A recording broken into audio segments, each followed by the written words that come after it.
whatever it tells us. Dude, we're live. Hey, Jacob Hutton, how are you doing this morning? Wow. I'm doing great. Good.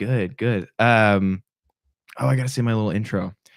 Welcome to the popcorn space, Jacob Hutton. This is the place for free thought and ideas. Feel free to say whatever comes to your mind and try your best not to be offensive. Yeah, I'll try my best. Yeah. You are the Capri Sun Man, are you not? That is a title that I was crowned 2 Thanksgivings ago. Did you 2 Thanksgivings ago? Or no? Oh, I guess that's kind of true. Yeah, 2 Thanksgivings. Yeah, like ago. a year and a half ago. Mm-hmm. So you didn't like come up with Capri Sun Man? People started calling you that. Okay, this is actually kind of a funny story. People were like, when the video got popular, it was kind of a joke for people to for my sister and like Sterling, my cousin, to call me Capri Sun Man or whatever. Yeah. And I thought it was a cool title. But people, when they posted it on YouTube, they go Capri Sun Boy, Capri Sun Kid. It's man. Exactly. I'm Capri Sun Man. Exactly. It is man. Yeah, did you get my reference? It is man. What is that? Have you ever seen the GameStop video of the woman in GameStop? I don't think so. Where? Just keep going. I don't know. What? Explain the GameStop video. He's a transvestite. Transvestite. Yeah.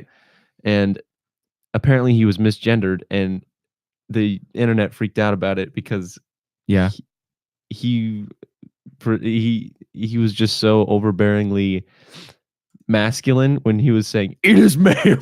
Like his voice dropped. Oh, it is ma'am. It's ma'am. Yes. Okay. But I was saying it is man. Well, it's funny. It's like in Brian Regan had that joke where he's like, "You ever get someone's gender wrong? There's no recovering from that." Excuse me, sir, ma'am. You're like, okay, sorry, bye, individual. See you later, person. Okay, now I've shared this. Let's get into. So, what is? Tell me about the video. Tell me about the. I mean, because everyone's gonna want to know. Tell me about creating the video, because you do kind of short videos all the time, right? Okay, yeah. My whole kind of thing after the Capri Sun Man, and even before, was just goofing around and making funny videos. Mm-hmm. That has always been so much fun. And it started with my original YouTube channel, which now is all privatized videos, but there was about 70. They're privatized? They're privatized. No one can see them except me. Why? You're embarrassed? And most of them you can see my camel toe. God. And other various things like just that. Specifically that. Okay. Specifically the camel toe rubbed me wrong. All the camel toe videos off the internet. That's smart, man. You don't want to be the camel toe man, because Capri Sun Man has a better ring to it. I think so as well. My name originally was Da Russian. Yeah. Da Russian. And I got a Davy Crockett hat. Yeah. From the Alamo. Yeah. And where is it? San Antonio? The Alamo, where is that? The Alamo's in San Antonio. Okay. Yeah, I remember when I was making videos, which are still available. Maybe I should make them private, but they're not yet. I have a little playlist on, because I'm doing it on the same. Somebody said howdy Capri Sun Man, but I'm doing it on the same YouTube. I've kind of reinvented it because I got so many subscribers, because I've been doing this since 2011. Mm-hmm. But I remember when I used to be making all those old videos, and Da Russian would like comment on them. Like, dude, this is so cool what you're doing, or whatever. And I was like, I have no idea who you are. But it was cool. It was cool to have someone comment that. It wasn't until I went to Abilene High and I met you years later, and I heard someone say something about you being Da Russian. I was like, that's who you are. That's crazy. Let me finish the idea on the Russian thing. Go finish that idea. So, and then I want to come back to. Oh, it's okay. Okay. And so I had lots of fun with that. My dad thought it was really funny, but now that I would make him laugh with those videos. Did you wear that hat in every video? Every video. Oh, okay. And I don't know where it is, but it was a Davy Crockett hat. It was not Russian at all. It looked Russian to my 10-year-old brain. Oh, because of that hat looking Russian, that's why you're called. That's why I was called D-A. Yeah. Russian. And that is an absolute classic. And So that spawned my passion for creating slapstick comedy. And if Yeah. nobody out there knows what slapstick comedy is, It's where you take a stick, and you start whipping people with it. Yeah. Used to be called slap whip, but they changed it in the 70s because of offensive reasons. Because the whole the Supreme Court case with the whip. Just keep going. And I feel like this is bad. I keep cutting your trails off. Keep going. Sorry. It's good. It's good at little tidbits. What was I talking about? You were talking about being Russian doing slapstick videos. Yes, slapstick just comedy, just like the Three Stooges, just silly, like physical comedy. Physical. It's short videos with a lot of really impactful things happening at the same time. Right. And that became my kind of shtick because I was good at hurting myself when I was younger. Right. I was good at not caring in the moment while being videoed. Like when I was younger, I, as a joke, kicked my shoe up on the roof of my elementary school. Oh yeah. It was hilarious until the one person standing next to me. Yeah. And then I had to go to the office. Well, Daniel Sloss is what Daniel Sloss. I think that's how you say his name. Have you ever listened to him as a comedian? I don't know who that is. He's got a Netflix special. He's funny, but he also has a TED Talk where he was explaining how people get so offended at comedians, and he said you have to understand we're very like telling desperate jokes, trying to get a laugh. And he said something. He made some joke about his mother, and he said, of course, she only said that when she was sober, which is not often, when she was beating me or something like that. And everyone, like half the audience, kind of went, and he goes, see what I mean by desperate jokes is like, I made that all up about my mother being an alcoholic and beating me just so half of you went, huh. And he's like, it's like, that's all comedy is we're trying so desperately hard, like so many consequences coming from trying to get a little laugh out of somebody. So I get what you're saying. You throw your shoe on, so one guy goes, that's funny. Yeah. And then you're without a shoe. that's been my whole existence, pretty much. I've always just been a real dumb tumble around guy. Yeah. And so when the Capri Sun thing, someone says, ask you who Jeff is. Oh, who's Jeff? Hi, Megan. That is one of my friends from school, and we call each other Jeff. Oh, okay. You know the "My name is Jeff" meme? No. Explain it to me. Okay? Did you not know 21st Jump Street, that movie? 21 Jump Street? 21. Yeah. 21st Jump Street. Not do you 22nd. Know 22nd Jump Street? 22 Jump Street. 22 Jump Street. In the part, the two main guys. I haven't seen the second one, so if that's what you're talking about. Okay. Do you know the what's his name? Jonah Hill? Yeah. And Sexy Mike guy? Is that his name? Right. Channing Tatum. Channing Tatum. Sexy Mike guy. Jonah Hill is in a scene, and it's pretty hilarious, actually. And he's I can't believe I'm explaining that My Name is Jeff meme. Everybody who knows this is just going to think it's the dumbest thing. I'm ready. Because everyone knows it but me. Yes, absolutely. Well, if it's pointless. No, it's not pointless because I want you to get gratification. Okay, keep going then. They're in a drug bust scene because they're undercover cops, right? And Jonah Hill is like talking like a cholo, man, like really bringing it down. Like, yeah, like really. And it's like, hey, fools, like, come on, hey, we're gonna do this drug deal or no? And then Channing Tatum's just quiet for a little bit, and then one of the Mexican guys that walks up is like, "Who's this guy?" And Channing goes, he has like a cockback head and like a real smug look, and he's like, "My name is Jeff." Just like the highest pitch. Funny. Yeah, it's very funny. Okay, you know what's funny or what's interesting is, you just obviously started. So you were just quoting that someone else did an accent, but you had a little fun with it just now, just playing around with it. And it's like I forgot, because part of me, like the new part of me from this whole culture we're in right now, wanted to be like, that was almost kind of offensive, you doing that. But it's not. Like, you weren't being offensive. You think no less of any kind of people that you were imitating. Like, I just remember we used to all like try accents when we were younger. Exactly. Like I'm very good at accents. I know. As an actor, I remember or not even as an actor, I did UIL poetry freshman year. Mm-hmm. Do you know what that is? So you know what That sounds UIL very, is? very, very, Well, very, very stupid. It's not stupid. It sounds stupid, but it's not. Hey, do you remember UIL poetry in 6th grade? You gotta say it with like a really manly look on your face. No, so it's basically like acting. It's kind of like monologuing. Have you ever seen like slam poetry? Yes. People get on a stage I and they love tell slam So poetry. it's kind of like that, but UIL. So you go to different schools and you compete with other people. But you don't write the poetry, you just interpret it. So you'll find poetry that people have written, and then you have to memorize it, and then you recite it in such a way. Like, remember what I did at the talent show? Yes. How I came up and I read those poems? Yes. Yeah. So it's kind of like that. I mean, it was exactly like that. But well, so there was a poem my freshman year that one of my coaches was trying to get me to do, and it was called, or I don't know if he tried to get me to do it. We thought about it. My friend ended up doing it, and it was called like "No Irish Need Apply." It's a funny poem, but it's hardcore Irish accent. Yeah. And I couldn't get an Irish accent down for the life of me. But my friend was really, really good at it. My friend Cade Willimack. And I don't know if he ended up competing with that, but that was a good piece. Can you try and give us a little bit of that real quick? Irish? No, here's the thing. I can do Irish unless perfectly. I really study an accent, because I started studying a lot of accents. I used to be a lot better at it, but in like freshman year and sophomore year of high school. And so now all of them kind of blend together.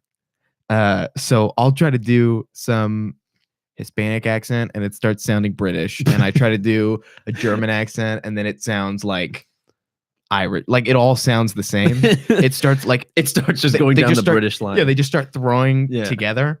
So I'm very embarrassed to do any kind of accent because they never make any sense. And I gotta like really study them. I did. Try. I was at try. Ugh, That's gross, man. Why are you doing this to me? I'll do an accent real quick. You're better at it. You practice more. You're doing that slap whip comedy all the time. Try. Come on. Irish, you've done this before. Didn't you read Irish, that poem? I can't even remember. Like once. You maybe. read that poem. Um, Say top of the morning to you latties. I'll let A that bit of slide. Irish. A bit of Irish for the cream in your sugar milk. Okay, so there are a few different sides to me and who I am, and the entertainer kind of is not part of the podcast. So I'm an actor and I love acting and interpreting and being dramatic, but I try not to let that show during the podcast. I try to let this be the most real me that there ever has been. Oh, okay. And just me in a conversation. That's not even. This is also me giving an excuse to not give an That's a accent. very great excuse, I have to say. But I'm just not in that mindset. I mean, my voice kind of gets a little lower, and I just talk. I have some coffee, and I cross my legs and I sit back and start having a conversation. Dude, we got 10 whole people watching us. Really? Look at that. Mr. Brown loves you, Capri Sun. Mr. Brown is I can't say it because I don't know who's watching, but oh, is it like a bad inside joke? Yes. Oh, very. Okay, we'll move on. So you make these Mr. funny videos. So the season of videos you were in when you made the Capri Sun video was what? Just Instagram videos? Oh, okay. I act like I hate the whole Capri Sun thing. I act like I hate the. Oh, bullshit, man. That's like it's your whole fame. Are you kidding me? I wish I was in a stupid video like that. Have you ever heard of like someone, okay, like Post Malone, for example? He got that really popular video, White Iverson, on YouTube, and then went on to a bunch of podcasts and news things and was like, this is really great. And he's like, it's just like a lot of people aren't. He was very humble about it. Okay. What I thought you were saying was that like a lot of people get popular for not their best stuff. So like a lot of bands, their most popular song is not their best because it's just their most catchy. So I realized that when you start getting in, like when you listen to a hit song and you go listen to their album, you're like, wow, they have way better music than this. Yeah. And that's what happened. I could see that getting frustrating. That's another if point, someone though. saw that and you were like, I have so much better stuff. Like, thank you for liking that, but this is so much better. I've made a couple recent videos that are hilarious in my opinion. But they're not as slapstick as the Capri Sun thing. I love it. I love the Capri Sun thing. Okay. Let me tell you the benefits of having a dumb video go viral to millions and millions of people. Yeah. The girls. That is the best part by far, because you can brag to your dumb, stupid peasant friends who don't get views. Yeah. that you get women. Yeah. I went to a weightlifting competition recently. I wasn't lifting. I'm not strong enough. But But you were like, I I have was way helping out. more girls following me on Instagram, so I don't care how many muscles you have. Is that what it was like? Everybody, okay, this is completely an opposite approach to my usual. I don't care about the Capri Sun meme. I Yeah. just think it's funny. I Yeah. like that it got popular, blah blah blah. But deep down, way deep down in my guilty pleasure area, it just rubs me so right. Just all the oh wow, way to phrase it. One of my best friends, Chad Kennedy, we were at like some church camp or something, and the speaker there, I have like some congestion. I might be gross for a second. And take care of that. It was like, Is that on the called congestion? no, it was like sinuses. Did you just have snot in your nose? I guess I had to sniffle up. That's what I had to do. I just didn't want to like sniffle straight into the microphone. You wanted to sound ungross. Listen, man, I have a story going on here. So anyways, this guy was like a weightlifter or something. He was a big dude, and he's talking about some guy yells out from the crowd. And it was like, it was a church camp thing. So we were supposed to be talking about, we separated the guys and girls, and we are talking about sexual immorality or something like that. That's a topic. Yeah. Yeah. That's a big. And I just remember that we're supposed to get in there and talk about really serious stuff. This is a big kind of jack dude, and somebody yells out. You know, there's like 100 of us in the room. Some guy yells like, "How much can you bench?" or something like that, and he like says some high number. I don't know what's impressive, but he says some high number, and he's like, "I can bench more" or something like that. But freaking, I just remember they were all yelling about sports and how much they could bench, and Chad turns over to me and he's like, "Bet I can hit a higher note than you." Something like that. It was funnier when he said it. I was just, I just remember I had a great moment because you feel so out of touch when so many people are talking about these. Like, I've never been huge into sports. I like baseball, but I mean, I've never been that great at it. I was an okay baseball player. Yeah. I was a big dude. Like, I got this tall in middle school. Physically, you were big. Yeah, so I was this big when everyone else was this big in middle school. I understand. And so Yeah, I was okay in middle school because my size. What? People don't make sense on this thing. See that you're getting the my group of people. Yeah, they're talkative. I like it. I enjoy it. Yeah, what do they say? Somebody says I knew it. I don't know what they were referring to. You gotta be more specific. Megan Smith said I knew it. Okay, yeah. Bo Baker says no way. Yeah, says, does he have terrible palsy? there's a comedian. What is terrible palsy? Okay, no, it's actually a YouTube video. We joke about this a lot. Yeah. Hey, by the way, hi Bo. It's good and to see Tyler you. Jordan said that's my joke. Tyler Jordan. It's good to see you as well. Terrible palsy. I don't know if I should be calling the only people out. Is a reference to what you say?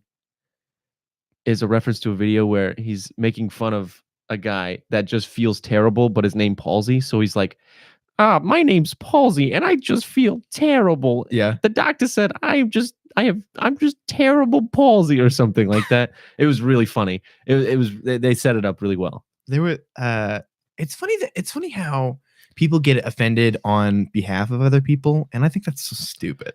Comedy is subjective. Everybody has said that. Right. Well, Bill Burr was talking about how he was making fun of the military, and he said, you know, the only people that get mad at me are people who aren't in the military. Yeah. He's like, because I told this, I tested out the comedy when I went, it was some veterans lunch and thing that he did the comedy for. And he said, there was literally a guy with no legs, and I told some joke about somebody who lost his legs in the military. This guy was laughing so hard he almost fell out of his chair. Like, he was that's the best time. He was like, they loved it. And then I go where there's no military, and they're like, oh, that's not cool, man. And it's like, oh my God, offense doesn't transfer. It's so dumb to get offended on behalf of other people. I think that's the biggest problem with comedy. But you're always going to have a problem with comedy just because. I can see you reading, by the way. Oh yeah, sorry. The problem with comedy nowadays is that we're in such a PC world that we come to this place. It's destroying comedy. That's why we have to be careful. It's destroying not only comedy but the English language. What's his name? The biggest. Oh, I love this. George Carlin. I can't speak. Uh-huh. George Carlin had a whole joke about it, in like the 80s or 90s or whatever, when PC kind of started getting more rigorous. And he said, "Is this really like helping anybody?" That we used to call people from like war who were stuck on things that had happened shell shocked. And then people said that's too absurd and that's too dramatic. We need to call them what is it? PTSD now. We say they have post-traumatic stress disorder. And it's like, does that really make it better? You know, it's like we used to have cripples and then we had handicaps and now we have people like with who are differently abled. And it's like, is that really making them feel any better about what's going on? Like the word things kind of suck sometimes, but just because you change the word is not, it's really not changing anything. I heard somebody talking about the word midget. That's not PC anymore at all. Which is crazy. Okay, and now so it's changed to little person. Okay, I also want to clarify for the people who are going to call this podcast out. You're not saying midget in any way that you're calling somebody a midget. You are literally saying the word midget is offensive and you can't use it anymore. Because I know Tom Segura, right? Exactly. He had that thing. And he said, "Midget's gone." I didn't think we'd lose that one. And he said, "But you can't say midget." And people got mad at him. And he was like, they were like, "You can't say midget. You said it." And he was like, "No, but I didn't call somebody a midget. You just said I literally said it in the context. We cannot say this word anymore. Like you can't even quote somebody saying something. Like if I could be like, can you believe that one time Hitler said death to all Jews? And then someone's going to take this podcast and be like, Jackson McGuire said death to all Jews. Yeah. I'm like, no, I was what? That's the problem with media nowadays. They take journalists, they take whatever stories. Context matters so much. And journalists, they don't care. They do understand because they're competent human beings with common sense, but they don't sometimes. But they just don't care. Most of them, they don't care. They're going to do whatever they want. They're going to push whatever agenda they want to get the most clicks because that's how they make their money. Right. Which that is extremely unhonorable, in my opinion, to get a story wrong like that. Negativity sells. Well, okay, so it does. I went to see Jordan Peterson, and they did a Q&A afterwards, and someone asked a question like, "Has it always been this bad?" And he said, "No. I know it's easy to think, maybe it seems bad, but it's always been this bad, but it's not true." He said, "The proof is go to your library and get a Time magazine from like the 70s." Yeah, Vietnam. He's like, you'll look and there's like there's no pictures. There's just article after article of all these journalists who got paid money and they got extremely fact checked. And so they have like true, actual backable information. But now because of the internet and there's so many people putting information out all the time, it's like impossible to pay journalists money. So they're kind of just throwing out stories all the time and they're not being as fact checked. Someone said that, I know this is kind of off topic. Someone said to ask you if you're still into making music. This is the Hanson factor. Oh, geez. Hi, Hanson, by the way. What music did you make? I made a little song on GarageBand a while back, and I just thought it was so good. So good. It's horrible. It's just god awful. I actually listened to it. What's it called? Perspective. That sounds there's no words. It sounds so emo, artsy. There's no words. It's called Perspective. I was such a. Am I allowed to say? Don't say the N-word. Not. But I think besides that, you can say anything else. Okay, but it's like offensive to. I don't agree with saying the N-word, but not the N-word. I'm not going to say the N-word. Oh, I was going to throw out that it is crazy that some people will still get on to people for doing the same thing. They're saying that even using it in context, because context still matters. Even in those cases, context matters. It's like, I was watching Joe Rogan. Somebody said something about at this court, they were saying context doesn't really matter. And then the whatever it is, I always forget the person who's writing down what they're saying says, "You were on account as saying this." And he said, "Okay, well, you are too now. If context doesn't matter, you just said it." You know? That's the whole point, is context has to matter. He said context is just a basic construct in conversation. To have understanding, to comprehend what you're saying to each other. Yeah. That is such a dumb claim. Yeah. Another thing is about offensive words. I was going to say I was a bitch, but I remembered that now. I can. You can say that. Yeah. You can curse on here. We couldn't curse on my last podcast, and I felt like there were some times where I think there's an importance to feeling open. Like when Yes. you're having a real conversation, it kind of feels constricted. I want this to be like really laid back. We're just having Yeah. a conversation. I mean, we're live, and the whole point of being live is I think it's good to practice just being able to talk and I don't know. So like I've been scared sometimes. Like sometimes I'll get anxiety after a podcast if we talk about some serious subjects or some Oh. possibly misconstruable subjects. Like Uh-huh. we talked about Black Panther last week, and Wakanda forever. I don't love the movie. I rewatched it.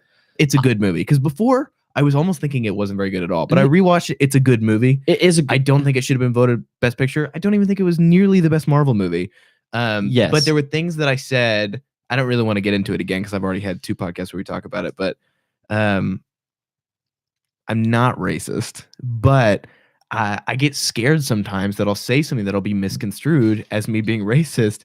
And I got anxiety after that. And because I don't want to edit these podcasts, I want to be completely open. Like I want to be an open book about the things that I say. And so I try to backtrack if I get scared that I just said something offensive. But sometimes I'll get anxiety afterwards and I'm like, man, should I have edited that out? Like, I don't want people to think that I'm this way about any kind of topic. And so I want to practice being, for one, able to speak in such a way that, like, if I was in a public forum saying this, that I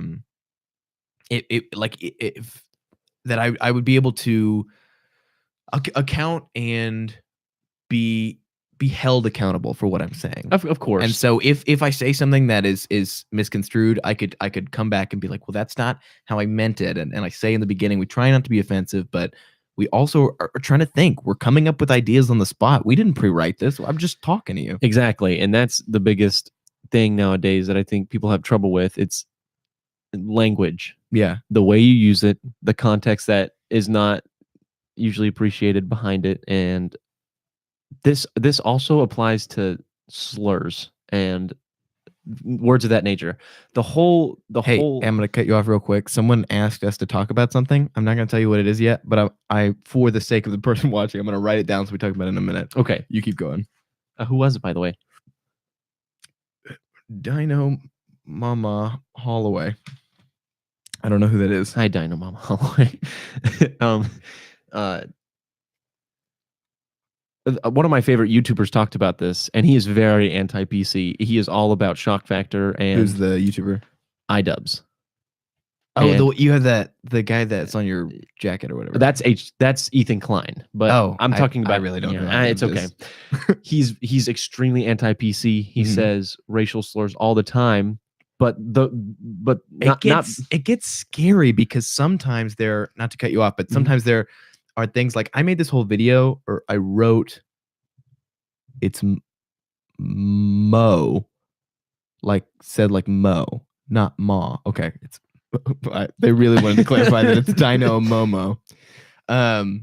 Anyways, so there are. Hi, Dino Momo. What was I saying? Oh no, I was really saying something. You were talking about it's scary. Okay, so I wrote this whole video. I wrote because I rewatched Black Panther and I took notes, and then I rewatched Logan and I took notes, and I wanted to compare the two and just show that Logan is kind of all around, in my opinion, written better, and it's better. Absolutely. It's a better narrative, and it stands alone for the sake that it's not just a good superhero movie. It's just a good movie. Like, it really feels like a Western. Like, it's just a nice movie. That's exactly. I feel the same way. It's got some real, true heart to it that sticks with you.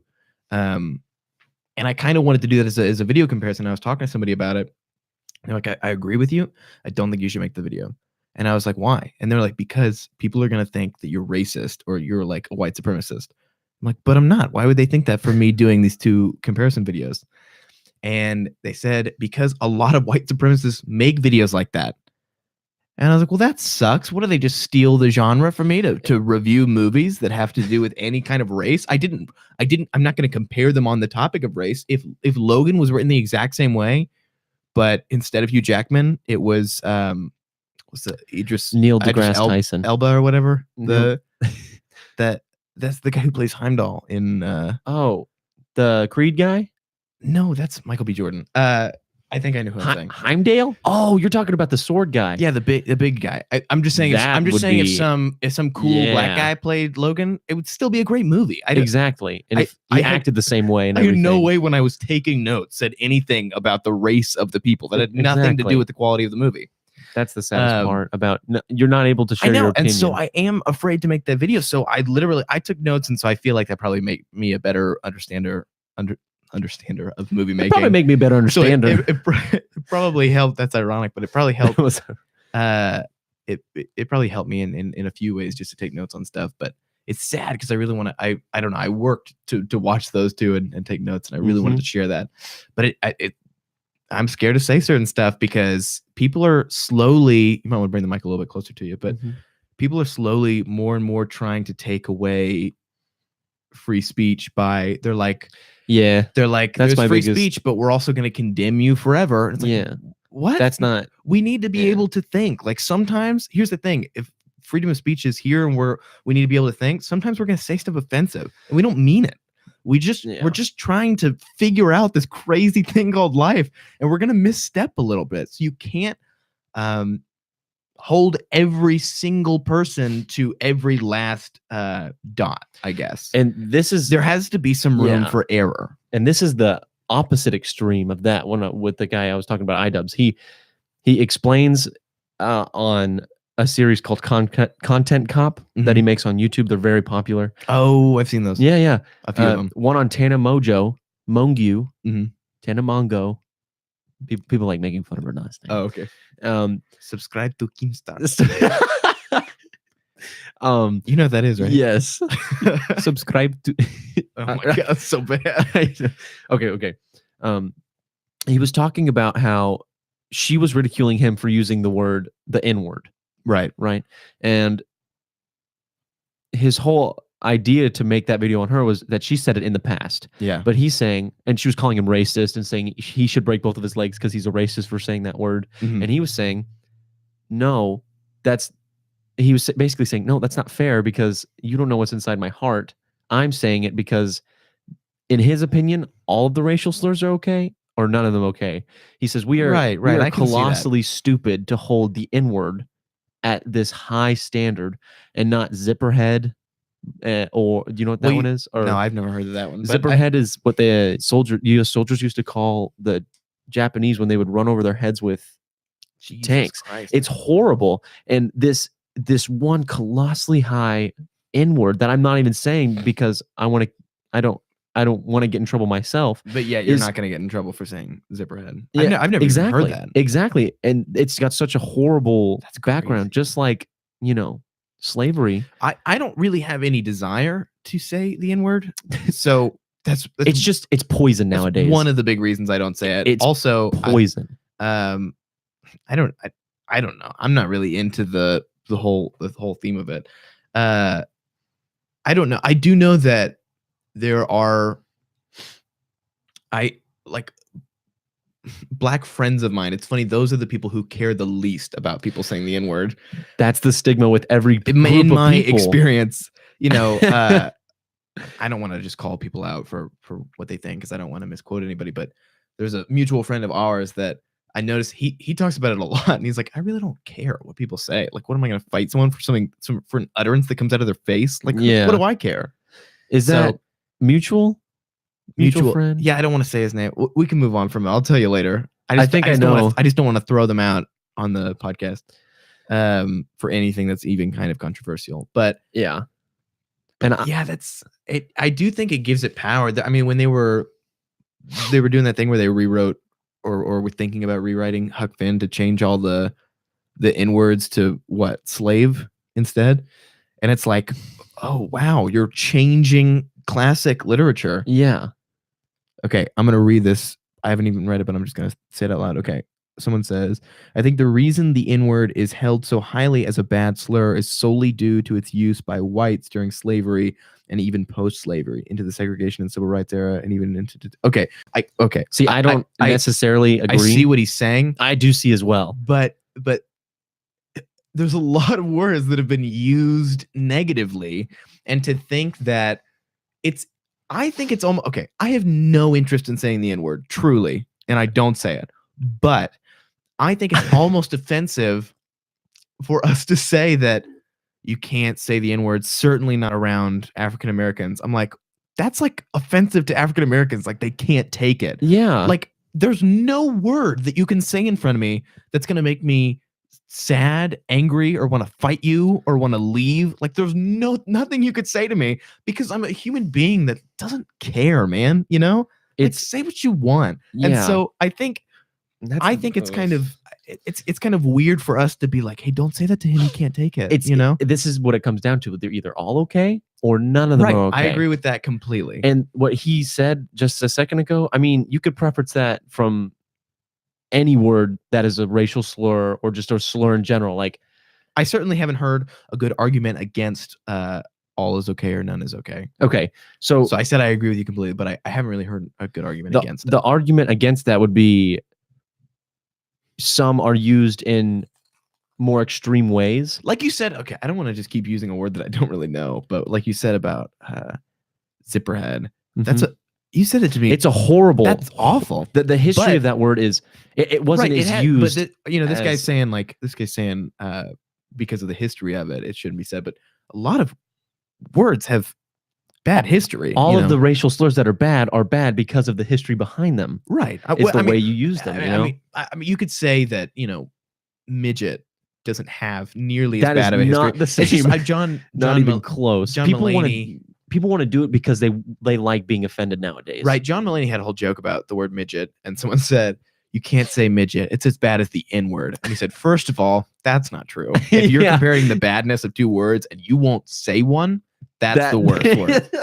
And he said, I completely agree. Well, so it's like also like little people as far as our recent history have not had any like horrible it doesn't have as bad of a history. It's certainly not to my knowledge. Okay.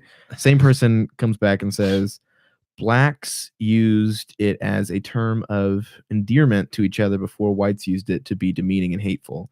I have no interest in saying it. Responded again. I'm not reading fast enough.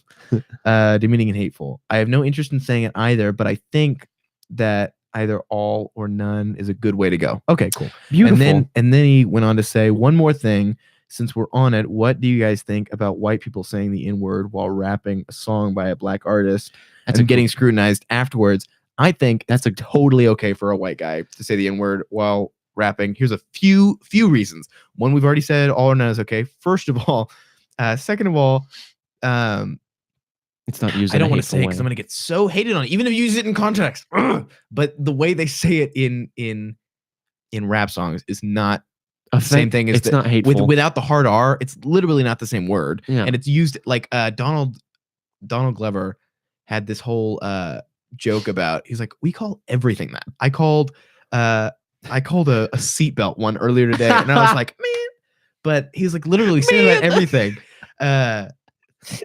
It's great. So I think it's totally different. Also, any black guy that I've ever known doesn't care. And it just seems so intelligent. Like God, what is the guy's Hannibal Buress? It's not Hannibal. Oh, you're talking about Michael Che. Michael Che said he was talking about the N-word, and he said, "Do I think every white guy that says the N-word is racist? No. Maybe they just like music, you know?" Yeah, and that's another point on that. Music is cultural.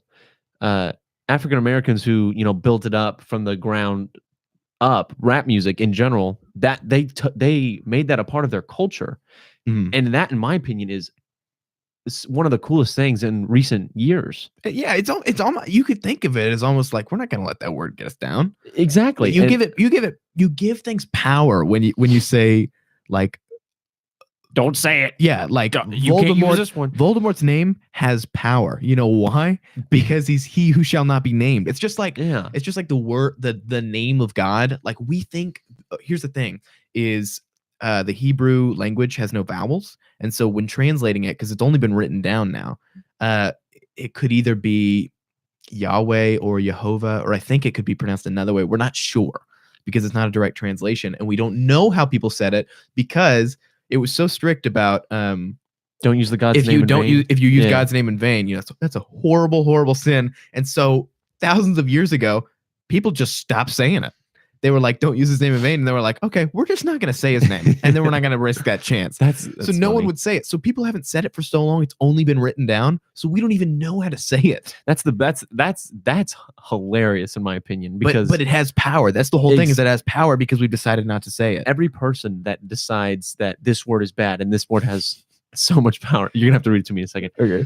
This word has so much power in saying, if you say it, you're racist. That's why Right. I'm not saying it. You're giving that the power that you so desperately don't want it to have. Right. I'm going to treat black people like they're normal human beings. Right. Just like I would treat white people like normal human beings. Okay, so There's no difference in my mind. Every person is a person, and right. no matter how small. You know, it's funny. I had a conversation. I had a conversation the other day where I was telling people. So I'm in a mixed family. Both my mom and my dad are remarried, and both of my step-parents had already had kids with them, and then my stepmom and my dad had another kid.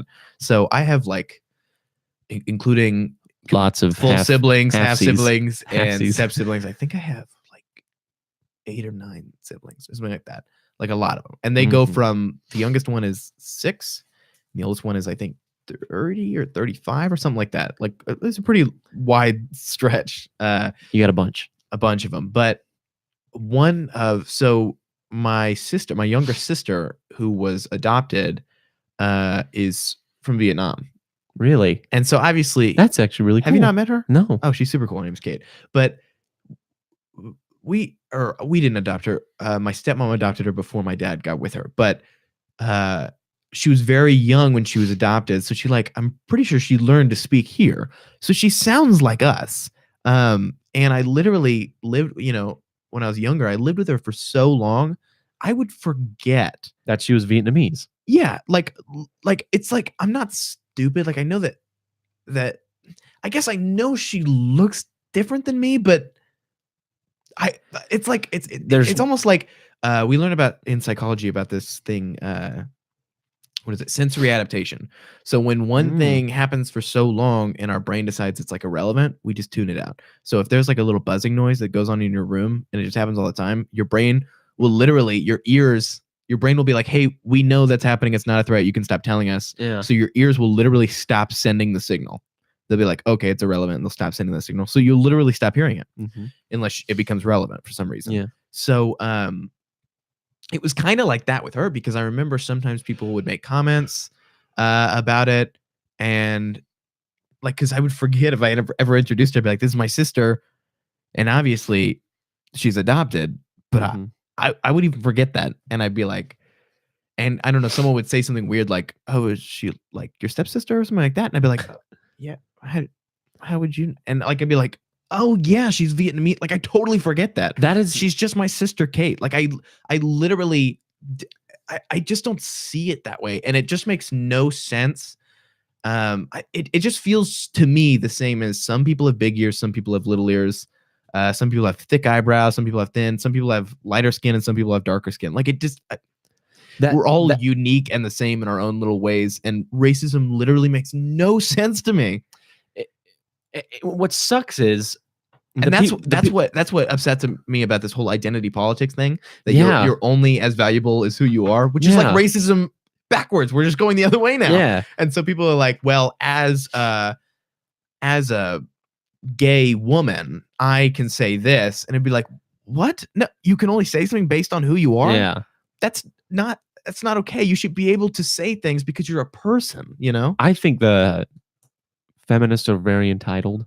The whole, oh, you're in dangerous ground. You better be careful. See, that's what I was about to say. There is nothing more beautiful in my mind than a mother and a father coming together and having a family, or a single mother taking care of her child because of the strong, great person that she is. If you're a shitty person, you suck, and I hate you. Yeah. I don't hate you really, but I don't really care. But if you're a great person and you take care of your responsibilities and you're kind to people, I've heard good arguments for and against feminism. So I love feminism. That's what I'm saying. I don't have a there's nothing well-developed opinion on feminism enough to speak on it. I think it's Joe I'm gonna Rogan. take off my jacket real quick. Okay, yeah, go ahead. Joe Rogan. I mean, you can hear me from this distance. I It's can okay. hear you perfectly fine. But Joe Rogan has this whole kind of saying that it's like if you get a group of 100 people Oh crap. in a group and you don't have to take a test to get in that group, some of them are going to be dumb as shit, man. Yeah. Like some people are Yeah. just going to be fucking stupid. And so it's I don't know, it's crazy to take any kind of bad, like there are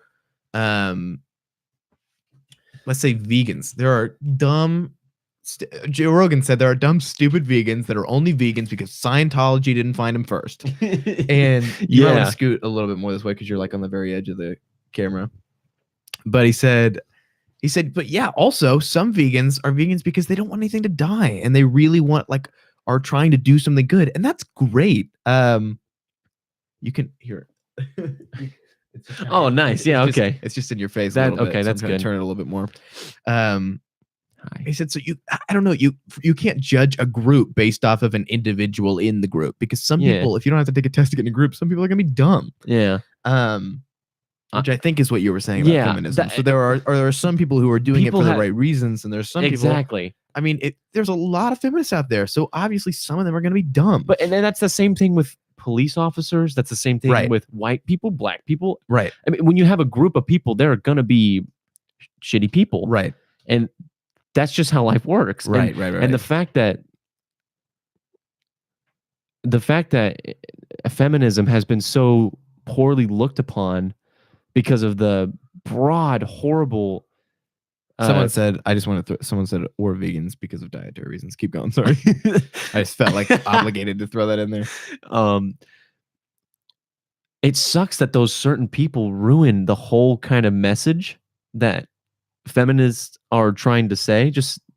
They're just saying, please, can you just treat us like equals?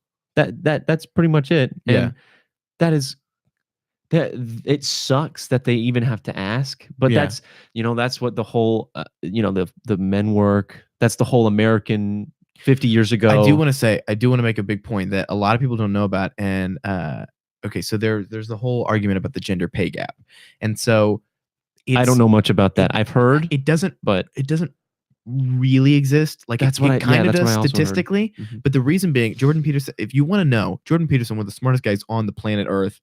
He has an interview with, he talks about this to a lot of people, but there's one with Kathy Newman, which is one of the interviews that got him famous, where he kind of explains the whole thing is that equality of outcome is almost certainly never going to happen for one, but also almost certainly not desirable, because if you, like, the reason that women statistically get paid less is because women statistically more often than not follow lower paying jobs. Even when they're in the same jobs, they tend to be less or more agreeable. And it's just proven that when you're a more agreeable person, you're not going to get promoted as much. You're not going to get as many raises. That's just the way that it is. And Kathy Newman says something like, so you're saying that these women basically have to become men to get to the top of these things. And he said, I guess so, if they're competing against men. Like what, like the thing is like she said, it's so hard for women to be CEOs. And he said, it's hard for anybody to be CEOs. Yeah. And if you think the men are just going to roll over, because the problem is they're competing against men, and the men are not going to be like, here, just take the position. Like it's a dog eat dog world. And he said, you're hardly unsuccessful. And she's like, yeah, well, I fought really hard to get to this position. He said, why would you not have to try really hard to be successful? That's the whole deal. And that applies to, it's also situational, where your family comes from, your background. If, you got kind of a crappy family and they don't really support you on much or don't encourage you to go to college, you're not going to be successful. Yeah. It's just situational. And like you said, it's a dog eat dog world. Yeah. I'm going to throw in, again, this guy said, also interested to know what you guys think about several black artists turning down the halftime show out of respect to Colin Kaepernick, and then Travis Scott accepting the offer but being told to turn it down, or just being criticized in general. Who is Travis Scott? Travis Scott is the sicko mode guy. Sicko mode? Oh, you are so old. I'm not You're old. such an old What? freaking fart. Okay, first of all, You My don't Name know is Jeff thing came from a sequel to a movie that was okay at No, best. No, you can't. You can't. So that was in your I time. really was not That- interested in seeing 22 Jump Street when it came out. No, it was. It didn't look okay. that funny. You're not really involved in memes, are you? So I got a Memes. smartphone when I was a junior in high school. So I had a flip phone up until that point. I understand. So I didn't really hit the social medias very hard until the a few years ago. I'm pretty new, I guess. Okay. Well, Sicko Mode, That sounds familiar. you know the Drake song where it goes like I don't listen chicka to bump, Drake. chicka bump, chicka bump, chicka bump, and then he goes bum bum ba da da da da da da like that. No, Okay. no, but just keep going. It's okay. For the sake of arguments, let's say I know. It's a very, very popular song. Yeah. Extremely popular. Right. And in the meme community, it's very popular. And let me just kind of talk about what he was asking. Is Travis Scott he's a rapper. He's a very popular okay. rapper. Okay. And so is he black or white? black. Just for the sake of not that that means You're anything, but for the such a- sake of this argument, for the sake of what we're talking about. Yeah. Yeah. There are white rappers. Eminem's a rapper. Did he say the N-word? I don't think he ever has, not to my knowledge. No way. Eminem's never said the N-word. Maybe in his life, but I don't think I don't think in No, I mean in the song, of I don't course. think in a song he said the N-word. I'm sure he would get a lot of shit for that. Probably back then. Yeah. Or even now. Even now. Yeah, even now. Less back then. It's gotten worse. What I are you think talking he's about? earned the right to say the N-word. He's earned it. Definitely. Is that something you can earn? Because I thought we were saying it's okay. I'm just kidding. It's all okay. It's a word, and you give it power. If you, we already discussed that. Right. What It's just he's saying. It's just there are gross curse words that I have no interest in saying, but I still think it should be okay to say. Vulgar Yeah. stuff. It just kind of rubs me the wrong way, but it's all personal preference when Right. it comes to language. To what he was saying, he is talking about how the Colin Kaepernick situation. Do you know about any of this? Yeah, that Colin Kaepernick took a knee during the national anthem, started everyone doing that. And then did Colin Kaepernick, he still I literally know nothing about football, but he still plays football, right? He just lost or did he get fired? He is not a good quarterback. And I think so. Did he get okay? But before you say all that, did he get fired? No, he's still on the. He's still in the NFL. Yeah, he's on. So I know there's a whole Nike I don't ad know that where he says is like now. he lost everything. So what did he lose? I stopped. He didn't lose anything. He gained. He lost respect from half the country. That said, okay, that's it though. But he didn't get fired or anything or lose any backers. The big argument as far about as you know. he's still on. Right. Okay. And so as far as it's kind of a weird thing because. So then why would the whole purpose of him kneeing was because of Black Lives Matter, right? I know and that. So, it's hard for me to talk. It's hard for me to talk about this because I literally don't know much about football, and I just remember hearing about this when it went on. So why would someone turn down the halftime show out of respect for Colin Kaepernick? Like if he's still part of the NFL? No, he's because apparently he's been respect. Apparently he's been mistreated by certain people. Well, I mean, people want to back up his cause. They don't want to support the NFL because they've been promoting. Here's my problem. Okay, they treated him poorly when he took a knee. I see problems from both sides of the whole knee thing, which is funny because one time when we were, I don't know if you remember, but one time when we were in choir, like a year or two ago, yes, we're choir boys. We had to learn the Star Spangled Banner, and they started singing it the first time, and we both took a knee right next to each other. Yeah. Oh man, everyone got pissed, and that was really funny. But Wendy, I do not. I love Wendy Weeks. She watches the podcast sometimes, so you better be careful. No, she does. She's my mother, but I am very hurt by the situation. But I kind of brought it up on myself. I brought it up on myself. Okay, careful with gossip on here. See, that's what I mean. We're not supposed to bring up names, bro. Oh, see. Oh, but what? Since you brought up her name, I'm sorry. Dang it! What the frick? Since you brought up her name, I will say I think she's great, and I love her. I think she's fantastic. I don't go to Abilene High often. I only have to go when I have to get like forms or something. But when I do, I always try to say hi to her. She is like my mother. High school just grosses me out. Like I remember when I always told myself I love her. I always told myself I'd never be the person who came back to high school like during oh yeah, during a school day Like one of those or neckbeard losers who. well, someone comes in and is like, "Hey, I'm here," and like hopes that everyone's gonna come hug them and be like, "We've missed you so much." Like I am under no impression that anyone would want that, and so you understand, like high school kids are kids. They are children. oh yeah, no. Okay, That's what blew my mind here's the thing. So coming into high school. here's the thing. I dated. Seniors? So I dated. Gosh, they're just ridiculous. I dated a younger girl my senior year of high school. I dated a 16-year-old when I had just turned 18. Yes. And I don't know, she was mature for her age, and we didn't do anything creepy. That's great to know. We were like never even alone. No, we only like hung out at group events, and we never even officially dated or anything. But I just remember not thinking much of it, and I did know that people would think it was creepy, so I intentionally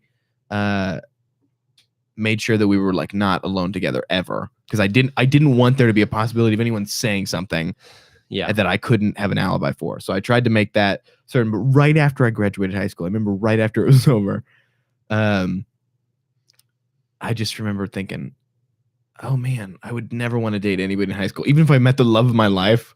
And she was a senior in high school. I'd be like, wait a year and then we can talk. See, I'd be like, high school's icky to me now. There's a bunch of not to downgrade anybody. I think that girl's amazing. Nobody. I'm not trying to. I'm just saying it's just funny because when you're in high school, it's such a different world. And the next girl that I dated since then was much older. I did a whole switch, a whole like the other way. Okay, and here's my point. Because the real world, no one cares about your age. That's the biggest thing that I absolutely love and hate. You're not even in the real world yet. That's what I'm saying. You're a senior in high school, right?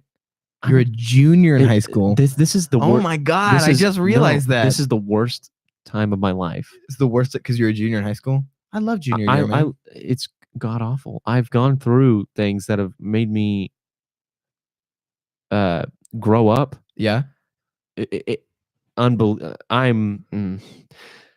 I hate being this age more than anything in my life, because everybody else, I can't relate to them. They're all talking about like. You need to stop doing that though, because you have to enjoy your age. Because I'm literally only 19. Mm-hmm. I won't be 20 pretty soon. I've still got a few months, but you forget your birthday. I'm literally 19. Well, I was just trying to think where we are in the year right now. We're in February, but I'll be. Yeah, okay. But I'm still only 19, so I'm still technically a teenager. But after high school's over, you're and an adult. The real world hits you. It's like, and I sound so ignorant. I'm sure 20-year-olds and 21-year-olds are looking at me being 19 and being like, you don't even know. But it feels like, oh my God, there's only so much life left now. Like, because when you're in high school, you feel like kidness lasts forever. But like now I'm like looking at places, and I'm trying to get a small studio so I don't have to do this out of my house anymore. Oh, that's great. But it's just weird looking at places for the first time, and it's just it's crazy that now, people live to be what, 80 or 90, and I am now in that stage after being a child where I get this many years of life, and that's about it as far as we can tell. It's just weird. I don't even know why I started talking about that. Anyways, so this guy accepted the offer but was turned down. So Travis Scott was offered. No, he got the offer and he accepted it, but people wanted him to turn it down because of the whole Colin Kaepernick deal. Well, wasn't it what's his name? Adam Levine did the halftime show? Well, there was a couple people. Oh, it was a couple. Yeah, so it was Travis Scott was one of them. 5 and and so that's. I think I don't know. I feel like it would have been. It's at a certain point. Here was my problem with the whole kneeling thing. I thought it was dumb, kind of, that they did it, and I'll talk about that in a minute. But I also thought it was dumb that the right was so hateful about it. And they were like, you're evil, disrespecting the military. Yeah. And I feel like, I guess I get what they're saying, because it's freedom of speech. He's doing his First Amendment meme. I guess I get what they're saying, disrespecting the military, because if you serve in the military, like, that's something that I am not like really willing to do. Like our friend Andy's in the military. That's freaking awesome of him. I mean, Like that's that's a sacrifice to give away. I think he's Yeah, doing you're at giving least up 4 years or something. a huge chunk of his life. Yeah, that's 4 years is a while to be like, yeah, I'm gonna give this to my country. This is his path as well. That's crazy. You know, he could be doing other things. He could be and so meeting it's the love cool. of his It's cool to life. think that I sacrificed that, and you know, you get it's the little things that you get out of it. You Mhm. get whenever people realize that, people will say thank you for your service, and it's like I try to say that as much as I can because like that's what you get back. You get back these little things, and so it's like at the beginning of every major event, there's a moment for you, man. We sing the Star Spangled Banner, Yeah, and you decided to we're lay your life respecting down, you. risk your life, And so it's for- this little moment that we're taking for you, and I think that it's not that hard it just almost seemed either. I don't know. I get that. It's like saying thank you to your mom after she makes you a sandwich. Right. I get the idea that kneeling could be disrespectful to the military, but I'm thinking if I was in the military and I saw them doing this protest, and I can't speak because I'm not in the military and I don't know, but if I saw them doing this protest, I don't think my first thought would be, well, that's really disrespectful to me, or even secretly, you know. You know what? I kind of agree. I'd just be like, they're doing their own thing. That's such a new idea as well. I think it's their own thing. I think if somebody like Colin Kaepernick or these other people really wanted to help, there are things they could do. I don't know how much kneeling is helping. Okay, but here's another because thing. it's like, is kneeling saying there's police brutality and we need to know about it?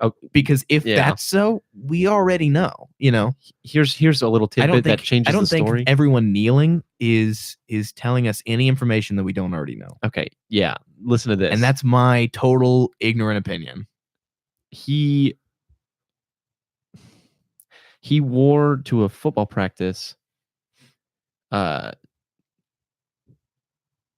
pigs dressed up as police officers with donuts on his socks. Pictures of police officers as pigs. He is being disrespectful blatantly now. That's a pretty okay, so here's the thing that people do this on the right too, which I have a problem with. Anybody who directly does something like that, I instantly lose my respect for. Yeah, that's just here's dumb. The problem is there's like Ben Shapiro says. Here's one of the reasons I love Ben Shapiro is he says sometimes the left will get mad at what I say, but that's never my goal. He says I'm not a provocateur. I try to find the truth and tell what's right and what's wrong. And sometimes the left gets pissed at that. But my goal is find the truth, not piss off the left. Yeah. Sometimes pissing off the left goes hand in hand with that, but that's not my goal. I'm not trying to make the left mad. It just happens sometimes. And so some people will just be provocateurs and they're just trying to be dicks. And they just like, because it's almost like so black and white, good and bad minded. Mm-hmm. Which is like, you know, there's the left gets mad when I say good things. So therefore, anytime the left gets mad, that's good. But that's not true. Life is more. I'm sorry. Life is more complicated than that. It's not that easy. You're. It's not deep enough. So, anyways, that's kind of my thought on that. It is disrespectful. Yeah. Let me wrap up a little bit of the Colin Kaepernick junk because another really interesting point was that he had a great year. Mm-hmm. You said he wasn't a very good quarterback? He had a great year. He had one great year, and it made him... Which was this past year? No, while back. Oh, okay. While back. And he was third-string quarterback when all this stuff went down. But he had a great year. I don't know how long before the kneeling was, but everybody was really upset because... That wasn't this season, right? That was last season. Or the season before. It was like 3 seasons ago. It's like 2016 or something like that. And people were upset that Nike made him their spokesperson. Yeah. Because he took a knee. Yeah, I think that's kind of silly. As far as a business standpoint for Nike, he's not a good athlete. I mean, he's good enough to be in the NFL, which I would never ever be able to do. Right. But to make him the face of that, this might be an unpopular opinion, but I do think there might be a little bit of showboating going on with. It's very flashy to take a knee during the national anthem because everyone's looking at you. That's what he's doing. I think that's what I really think he's doing. Certainly a part of it. I mean, I don't know his heart. I don't know either. A lot of this information is new to me. You tell me he's not. As far as what you're telling me, he's not a very good football player. So He had a good year. Right. He's not getting a lot of attention. Besides this, he never would have been the Exactly. spokesperson for Nike. Exactly. Besides Yes, that, absolutely. he never would have gotten really much attention as much as any other NFL player. And so he Yes. does this, and now all the eyes are looking at him. And so yes, half the nation turns against him, but that half the nation probably wasn't even looking at him that much before anyways. And that's the So it's still kind of a win for him. But I mean, it would be it's absolutely a win. I don't for him. know. Do you know how much Is money he's making? I know, so much money with the new thing brand is deals and everything. Is he donating this money to do any No. kind of thing? I actually don't help? know. I can't say. See, that's what I would want to know. That's what, if anybody does But know, anybody of the people watching, feel free. Yeah. I don't Go want to. ahead. I want to keep talking to you, so I don't want to go off and look for it. This is why I need somebody else here to look up facts for me. Yeah, that'd be Get get a little guy. get a little guy, Just like get a little person. I'm sorry. just to fit in the corner. Did you hear what I said? Get a little person, right? It's calling. I said basically it was saying like get a midget. Chill out, man. This is the thing. I do agree with you. It's dumb that these words are taken away, but we are gonna get in trouble if you're not careful. That's why it's problematic, man. That's and that's the biggest thing. It's the huge problem it's with all it. jokes. It is jokes. Okay, so there's dumb jokes, and I'm really I don't really care about offending people necessarily. Yeah, I do not. I gotta be careful because I'm trying to make a fan base. That's also I gotta be careful because I don't want to deteriorate. Yeah, Well, I get people, it's this weird mob mentality where someone says something bad. This is why I don't have a Twitter. Get 'em. I feel like at some point if I want You to definitely make need it a Twitter. anywhere, I need a Twitter, but I'm scared because Twitter bans people for saying kind of anything now, and I'm scared to some extent. But if you're not just an idiot, I'm scared of Twitter. I went and met Dave Rubin, you know, Mm-hmm. and I showed him my lobster tattoo. And, I have not seen that yet. Oh, That's I have a lobster on my arm, but I showed it to him because it's a Jordan Peterson thing. It's from his Okay. book. Yeah. And I said, will you tell Jordan? Because I wasn't able to see Jordan. So I said, will you tell Jordan the guy with the lobster tattoo said hi or whatever, or thank you. And he goes, yeah, absolutely. Will you send me a picture of that on Twitter? And I said, I don't have a Twitter. I have Instagram. And he goes, oh, you are a smart man. Oh, yeah. And I was like, oh, thanks. And he goes, I'll just take a picture of my phone. So Dave Rubin took his phone out and took a picture of it. And Wow. he's like, I'll show it to Jordan. I was like, oh, thank you. And also, That's actually pretty cool. also, he liked my photo on Instagram. So I'm convinced. Wow. I don't- Dave Rubin liked your picture or Jordan Peterson? On Instagram. Oh, sorry. Peterson. It's so sad. Dave Rubin? Dave Rubin's a cool dude, though. He liked your picture. I've known about Dave Rubin longer than I've known about Jordan Peterson. I like Dave Rubin. Yeah. It's funny. We were talking when you got here about. I thought, okay, so I said I went and saw Jordan Peterson, and you had seen the picture of me with Dave Rubin. So you forgot his name. I thought switched him Dave up. Rubin was Jordan Peterson, and you go, I love Jordan Peterson. And we had this whole conversation about him, and we find out. And you were like, no, you didn't meet him? No, there's a picture of you and him. And I said, no, that's Dave Rubin. You go, we've been talking about the wrong guy. I was like, oh, wait, Jordan Peterson's not gay. Yeah. Well, but as far as the whole these black artists turning down the halftime show, I don't know. I would like to hear maybe their defense of it. I don't think that's really. I think that's kind of stupid. I do think it's dumb though, because it's like, I don't know, if you want to have any kind of change, like, why not have more black people perform during the halftime show? With that, what is that? It's not about that. It's about like I don't. It's hard to even talk because I don't know the situation. Whatever. I don't know. I don't know about anything about anymore. football. Let's just move on. Who? Yeah, but no, that's not a topic. This is Somebody give us a better topic. Okay, so let's this- go from some really serious stuff to some really silly stuff. okay. Because we never got into it earlier. Tell me about making the Capri Sun video. What a fun little journey that was, and still I'm kind of living out now. Yeah, We took 3 takes. yeah. Because you said we took- you kept flinching, right, when they Yeah, would throw it at you. Yeah, the first couple of times. I Oh man, flinched. you know what I was gonna do? I was gonna get Lipton tea for us to drink today, and I forgot. Oh, that would have been great. Wouldn't it have been? I could have thrown it at you when you got here. Well, you would have gotten 1 million views. I know. Yeah. In the middle of the Podcast. I'll go brew some tea and throw it at you before the podcast is over. I have to have you on again so I can throw some tea at your Yeah, face. I'll come back. That's a dangerous thing to be famous for, because if like you went on a talk show, someone threw tea at your face, That's just the joke. like Everywhere I slowly go, you get more and yeah. more brain damage. Like it's like football players, it's like they get famous from that, but it's brain damage. Anyway, so you were making these videos on Instagram, right? You said No, they were being put on Twitter. Oh, so They were being the Capri Sun thing started on Twitter. absolutely. Okay. Everybody thinks it's Vine, and it wasn't on Twitter. It wasn't on No, Instagram I either. know, because it's really short. It's funny because I was watching. Sometimes when me and my uncle and family is hanging out, we'll watch stupid videos, Mhm. which is a weird, interesting way to bond with your family. But Not at all. we were watching a Vine compilation, and you showed up on it. And I was like, "That's Jacob! Oh my god!" And I was like, "But that's not a Vine, technically. That was Not at all. that was after Vine was done." Everybody thinks it's a Vine, but Twitter is a platform where if you make a good video, it will go viral. Yeah. People like it and they will retweet it because they think it's funny. It is the perfect platform to make your own name. Mhm. YouTube, no, because you don't share videos easily on YouTube.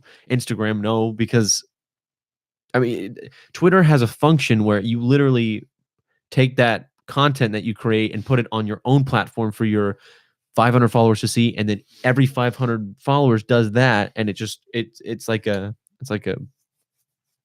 I don't know. I love it. I feel like I don't love get it. Twitter enough. Like I had a Twitter for There's a while. some really stupid stuff on it. There's some really dumb. I mean, I don't get dumb how to things, how to but- use it correctly because I had a Twitter for a while and I felt like I don't really understand this medium. I use it just to upload content. Yeah. Now, Well, I'm trying to build this YouTube thing, and I'm Twitter. That's what I would absolutely so. say. Well, what I'm doing is I have a whole. It's funny, I have it on the other side of this, but I have a whole schedule that I'm trying to put together once I get this new office and kind of make it a studio. Mm-hmm. The thing about YouTube is it's the whatever interface is made that you will only be brought up as more popular if you really need to be making videos as constantly as possible. Yeah. And so It's I'm gonna try to churning out get content. Yeah, so I'm gonna try to get to a place, hopefully eventually, where I have at least some kind of small video every day. Mhm. So maybe on the off days I'll just have highlights of these longer podcasts. Mhm. But how I'm starting is I think I'm gonna do a video on Tuesday, a video on Thursday, and a video on Saturday. So I got the podcast on Saturday, and then I'll have a shorter kind of podcast like thing with just myself on Tuesday, and then I'm gonna have a more written kind of essay like video on Thursdays. I think is what I'm gonna do. That's very smart. There's two ways you can go about it. Or I guess three now because you just introduced a way that sounds pretty solid. Mhm. But factually, in the past, daily content, of course, that works very Right. well. If it's at least watchable, Right. 10 minutes at least, Right. at the least.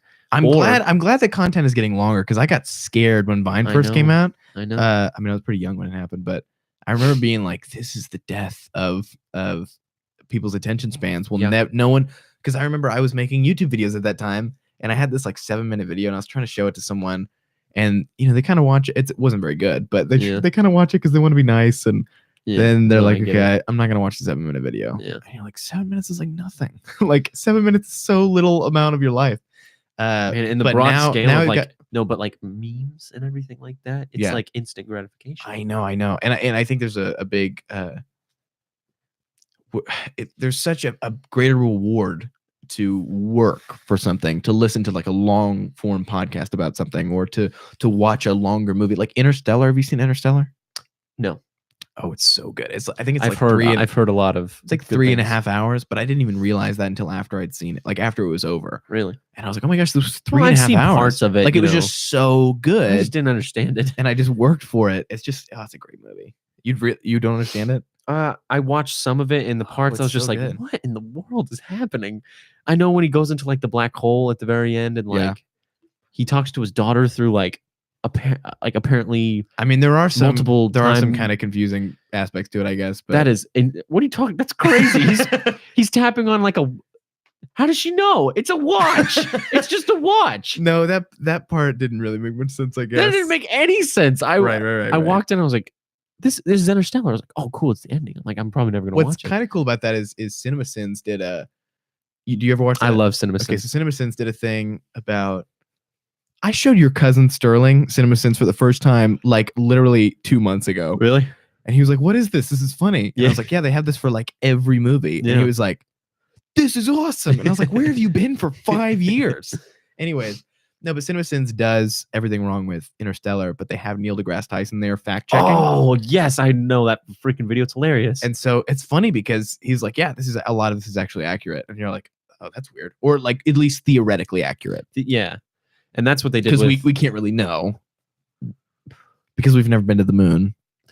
Because NASA is a conspiracy. They're just trying to money launder. I love conspiracy theories. Oh, that's what. Okay, I don't believe in any of them. Earlier, I tried to interrupt you because someone was saying that we should talk about conspiracy theories, but they didn't say anyone in particular. So I don't, unless someone throws one out, I don't know what to talk about. I don't want to talk about a specific. Somebody throw one out. It has to be like, you don't believe any conspiracy theories? I don't believe in dry cleaning. It's not real. You can't dry clean something. They take your clothes, they put it on a hanger, they spin it around, they shoot steam on it, and that's it. And then they give it back to you and they're like, $100, please. It's such a conspiracy. I don't really know if that's true, but I think it's more fun. No, I agree. Stuff like 9/11 was an inside job, or the moon landing wasn't real, stuff like that. I don't know anything about the 9/11 one. I think Joe Rogan 9/11 one has talked about that one a lot, but the moon conspiracy one has some fair points. I mean, I've been off and on about the moon landing conspiracy. When I was younger, I just thought it was fun to believe in it, and then people get really seriously mad at you. Yeah, I know. People be like, "You cannot think." Oh, I don't think the Earth is flat. That is, I don't think the Earth is flat. What's funny? I really don't like that one because it's stupid. It's just garbage. Okay, so listen. There's this guy Owen Benjamin, and he is kind of off the rails a little bit. I don't want to throw shade at anybody. Oh, someone wants to talk about the mattress firm conspiracy. Do you know about that one? The what? The mattress firm conspiracy theory? No. So mattress firm, when's the last time you went to a mattress store? Is the answer never? Because for me, the answer is never. Yeah, never. Okay. But if you Google right now, I mean, you don't have to because I'll just tell you it's the truth. But if you Google, the closest mattress stores, there's like thousands of them near you, anywhere you go. There's some like, I think Shane Dawson did a whole video on it. There's some mattress firms that are literally directly across the street from each other. Like here's the street and there's one here, one here. They're just everywhere. And like, when do you see people going to a mattress store, if ever? And so he thinks I like this one. This sounds he thinks that mattress firm in general, maybe mattress stores are a front for money laundering for who knows what, like drugs or anything else. I would really only imagine drugs because Breaking Bad. Yeah, I heard a weird conspiracy theory. That's all I know about that one. Yeah, I heard a weird conspiracy theory about what was it? It was about like what was it about? Like that the Mexican government paid. Are you getting hot and cold? Like, are you okay? Yeah. You've taken off and put back on your jacket. I have a really weird temperature thing in my own body. It's okay. It's pretty annoying. Okay. And that's why I don't ever know what to wear. Are you cold? Because I'm not cold, but I'm not hot, and I want to be comfortable in my own jacket. Okay. But my hair looks great. I like your corduroy hat. It's very nice. Don't you like it? That's wonderful. We had this saying that we say about, what is it?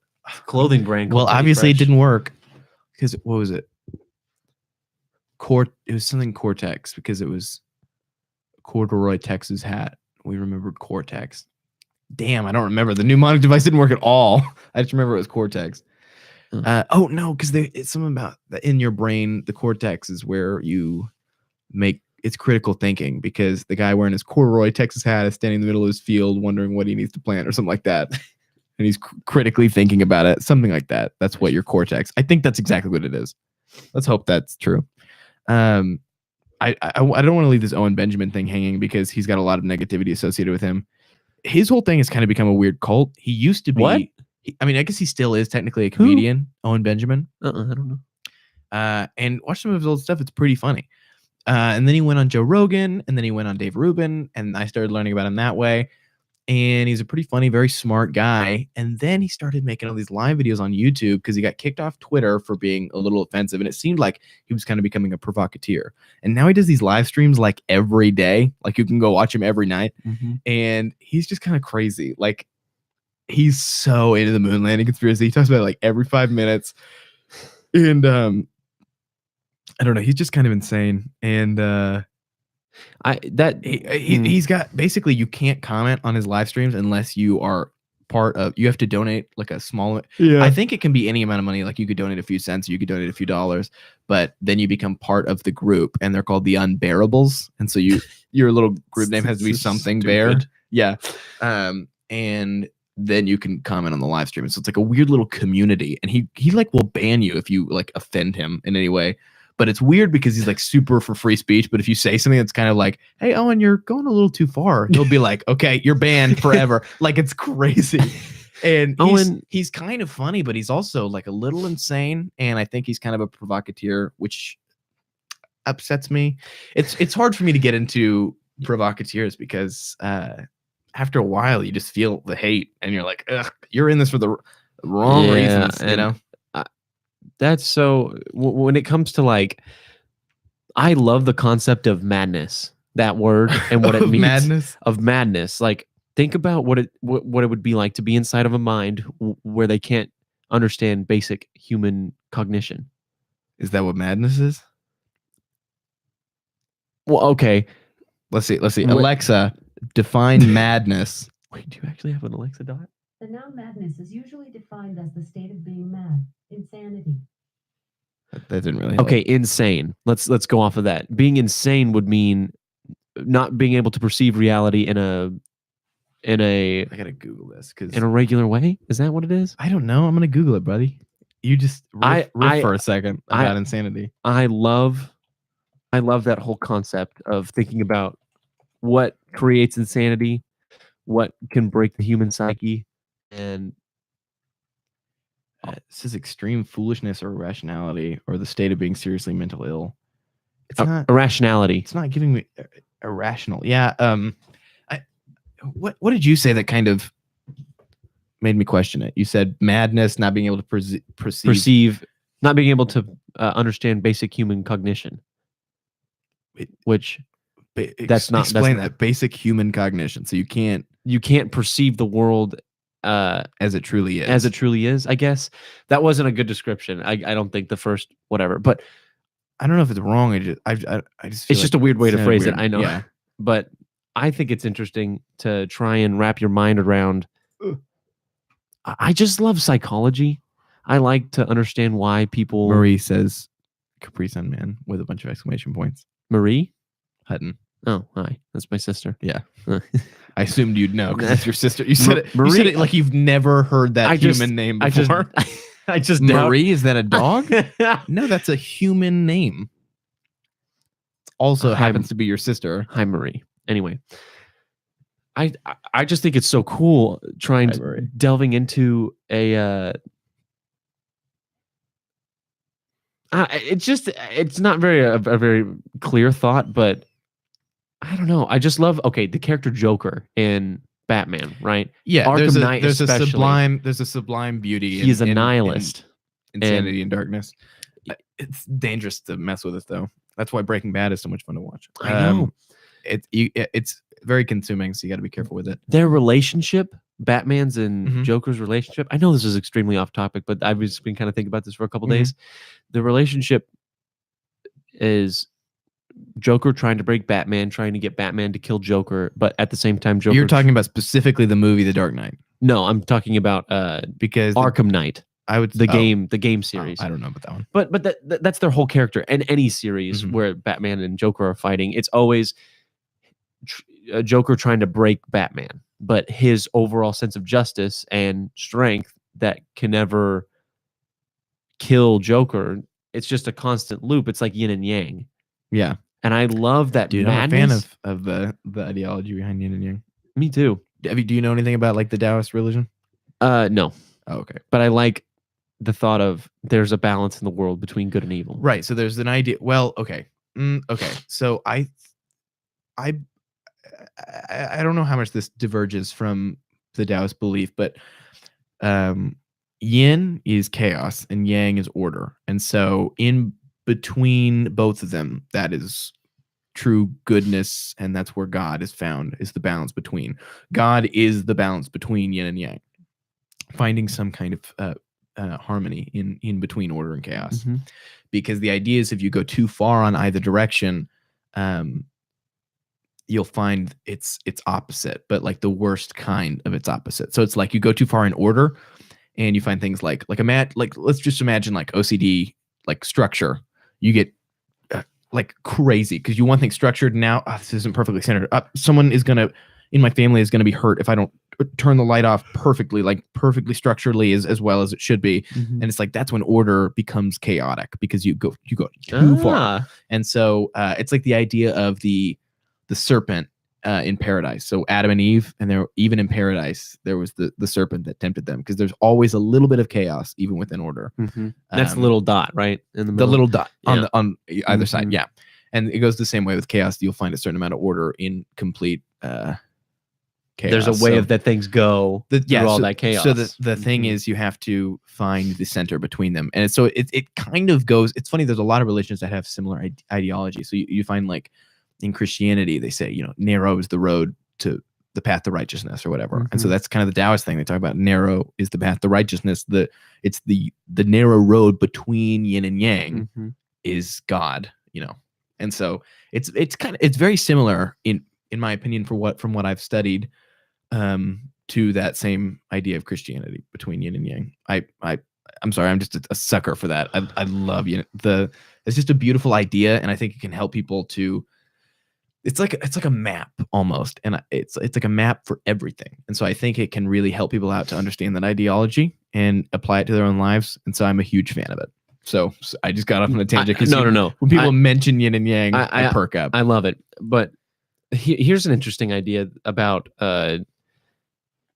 Christianity in general. People perceive it nowadays as, okay, for people who can't wrap their minds around a giant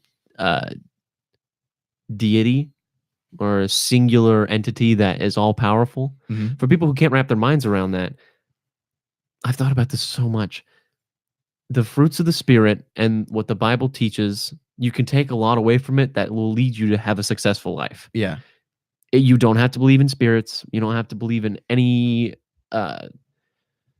Yeah, I have a whole anything like that. But if you follow the fruits of the Spirit, if you Mhm. are just kind in general and take away things that are just clearly like wisdom Mhm. from the Bible, it will you will be successful. It's factually I was about to say, and logically correct. I have a whole video that I have kind of planned. It's more of one of those structured essays as I was talking to you about. So I'm still kind of in the middle of working on it, but it's about, is the Bible relevant? And Yeah. so it's like, if you are not specifically a Christian and do not follow those rules or believe that everything in the Bible truly happened, is it relevant? And I don't want to get too much into it because that's for a later video, but I think, yeah, it is. I mean, I asked myself that question at one point, and there is so much wisdom to be found in the Bible. Wisdom is the whether soul you're an atheist, entity. agnostic, or anything. It teaches you any other self-control. It teaches you patience, Yeah. and kindness and gentleness. Yeah. I mean, the fruits of the Spirit are absolutely amazing. And then when you think of And fruit by itself is delicious. I love pineapples. Yeah. I love them. I just That is not the first fruit that would ever come to my mind. the fruits of the Spirit are pineapples. Good for you for like good for you for staying on Mangoes. on being unique. I said fruit and you said pineapple. Carrots. There you go. That's a vegetable. Yes, it is. Bananas. That's not very crazy though. That's not very unique. Dragon fruit. I love bananas. I love saying bananas. I think it's just a fun word. And when you say bananas, it makes people giggle. I like, make me go bananas. I like saying, You drive me bananas. I like saying words that are fun to say and people don't hear enough of. So I like saying tummy, and I like saying giggle, and I like saying silly, and I like saying bananas. And probably more than I can think of right now. Bananas and tummy got me. Tummy. Tummy. Like, my tummy. And people will be like, tummy? And I'll be like, don't fucking hate on me.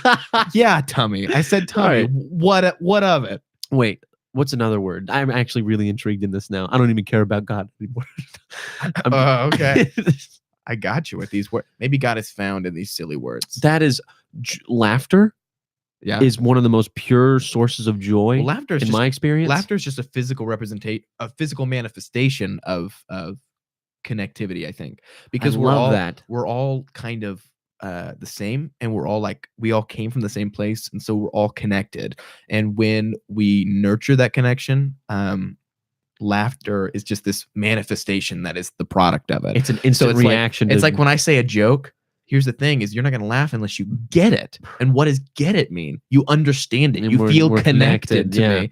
Yeah. So that's why things that are funny because they're true. Mhm. That's why. Funny because it's so true. Yeah, because I get it. I understand it. That's relevant. And so when you say like, I don't know. So those are the best kind of jokes that are funny because you know something like that. And so when somebody makes a joke and you're like, we're connected. So me and this famous guy are connected because he said that and I get that too. And this is funny and it manifests into laughter. It's like, oh my God, I get that so much. Yeah. Yeah. And it brings a lot of joy to the table, like tummy.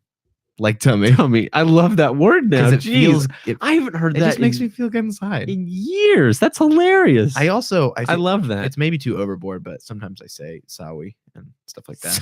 Okay, now you just sound like a creep. Yeah, see, it's overboard. Some people will be like, "What is wrong with you?" I'm sorry. Sorry for hitting your bumper. Have you You seen? walk up to like a huge, Yeah, it might get huge too guy. dumb. I'm sorry. Language is a A very beautiful thing Oh, that it's great. that I think some people don't take advantage of. And so, like I say tummy and I say bananas because it's more fun to say that than Oh, man, that was weird. my Or tummy really hurts. I know I don't say stomach.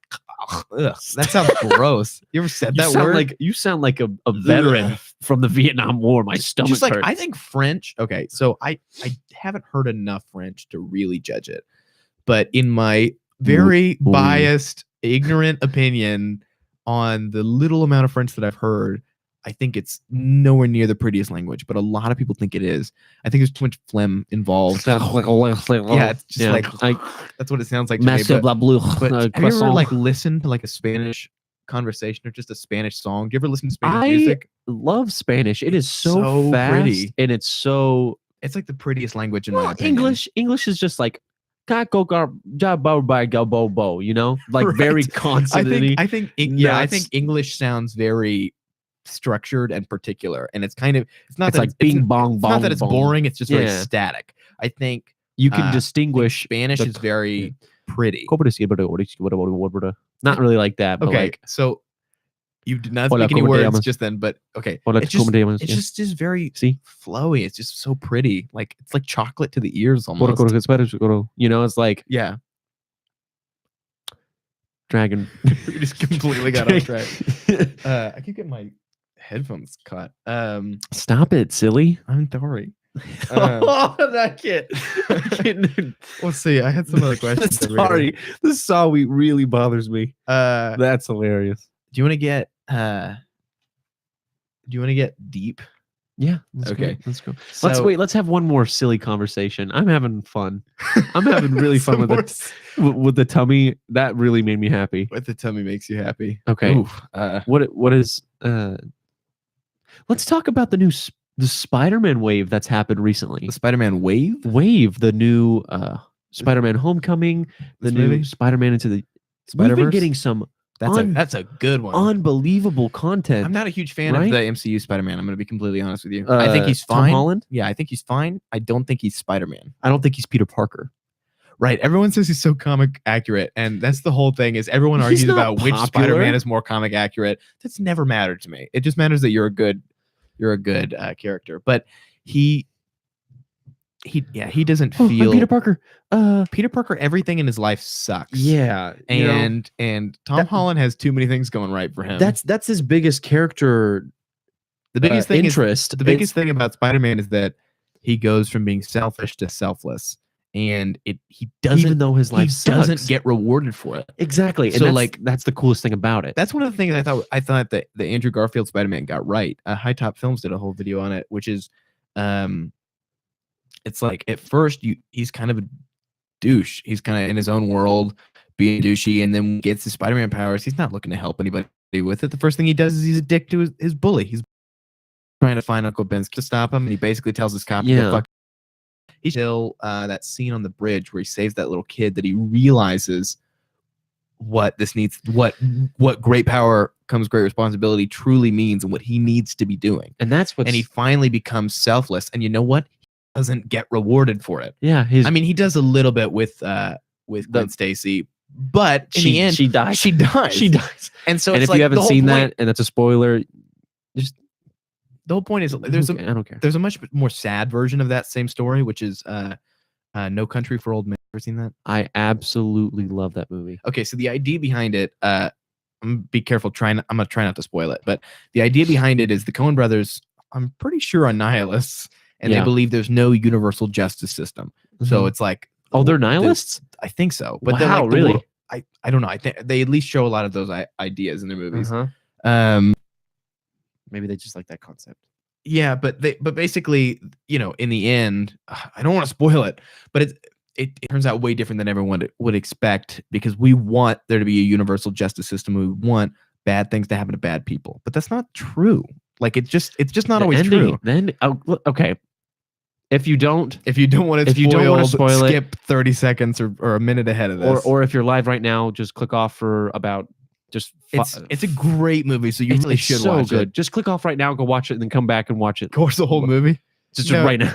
No. Just okay. We'll spoil it for 1 second. Here we go. And in the end, the bad guy basically wins, but they tease in a minute, because he gets in that car wreck. They tease that he's gonna die. I know. Well, they tease that he's gonna die because of that car wreck, and you're like, oh, finally, the bad guy gets it. But he just gets But up then and he walks gets away. up and he walks away, and he gets away with it. Oh, it's so creepy And cool. you're like, there's no justice system. Like, it's Mhm. just the world just is kind of screwed up sometimes. That guy's a freaking. The cowboy guy. But that's the whole thing about Spider-Man, is that it's still like he's truly selfless, because Spider-Man, like, everyone kind of in his life significantly around him dies all the time. Yeah. And good things don't necessarily Aunt happen May to has him. made it through a lot. Aunt May like died and came back. I don't even understand. Like, I had the She's comic made book. it through a lot. Right. But it's like, She's a cool woman. but I think a great thing about The Amazing Spider-Man 2, and everyone hates that movie, but I think it's good. I think it's certainly not the best, but it's pretty good. Wait, you talking about the? Andrew Garfield, The Amazing Spider-Man okay. 2, where Gwen Stacy dies. Yeah. It's got a really cool thing, because she dies and he's just moping, and Spider-Man goes away or whatever, and we see like basically crime happening in the city, and he's just too torn up about it. Yeah. And it's it's pretty selfish of him, but it kind of shows us that like life goes on, and we still need to be productive and to It says a good message. to help people. Yeah. It says a great message. It's like he realizes that he has to be able to let go of the past and let that kind of become, instead of hovering over his head, he has to let that become a part of him, and to help him to grow, to move forward, instead of sitting there moping over it. Absolutely, and that's in comparison. I think his take on Peter. I don't see any of that from the Tom Holland Spider-Man. I'm just gonna throw that out there. See, and that's He has no consequences for anything he does. Exactly. Everything goes right for him. Well, yeah, oh man, Tony Stark is mad at him for a little bit. Yeah. Whatever. You're a dumb little freaking. It's like a Ferris Bueller type meme, you know. And what Tobey Maguire did right was the image of Peter Parker, of him being a nobody.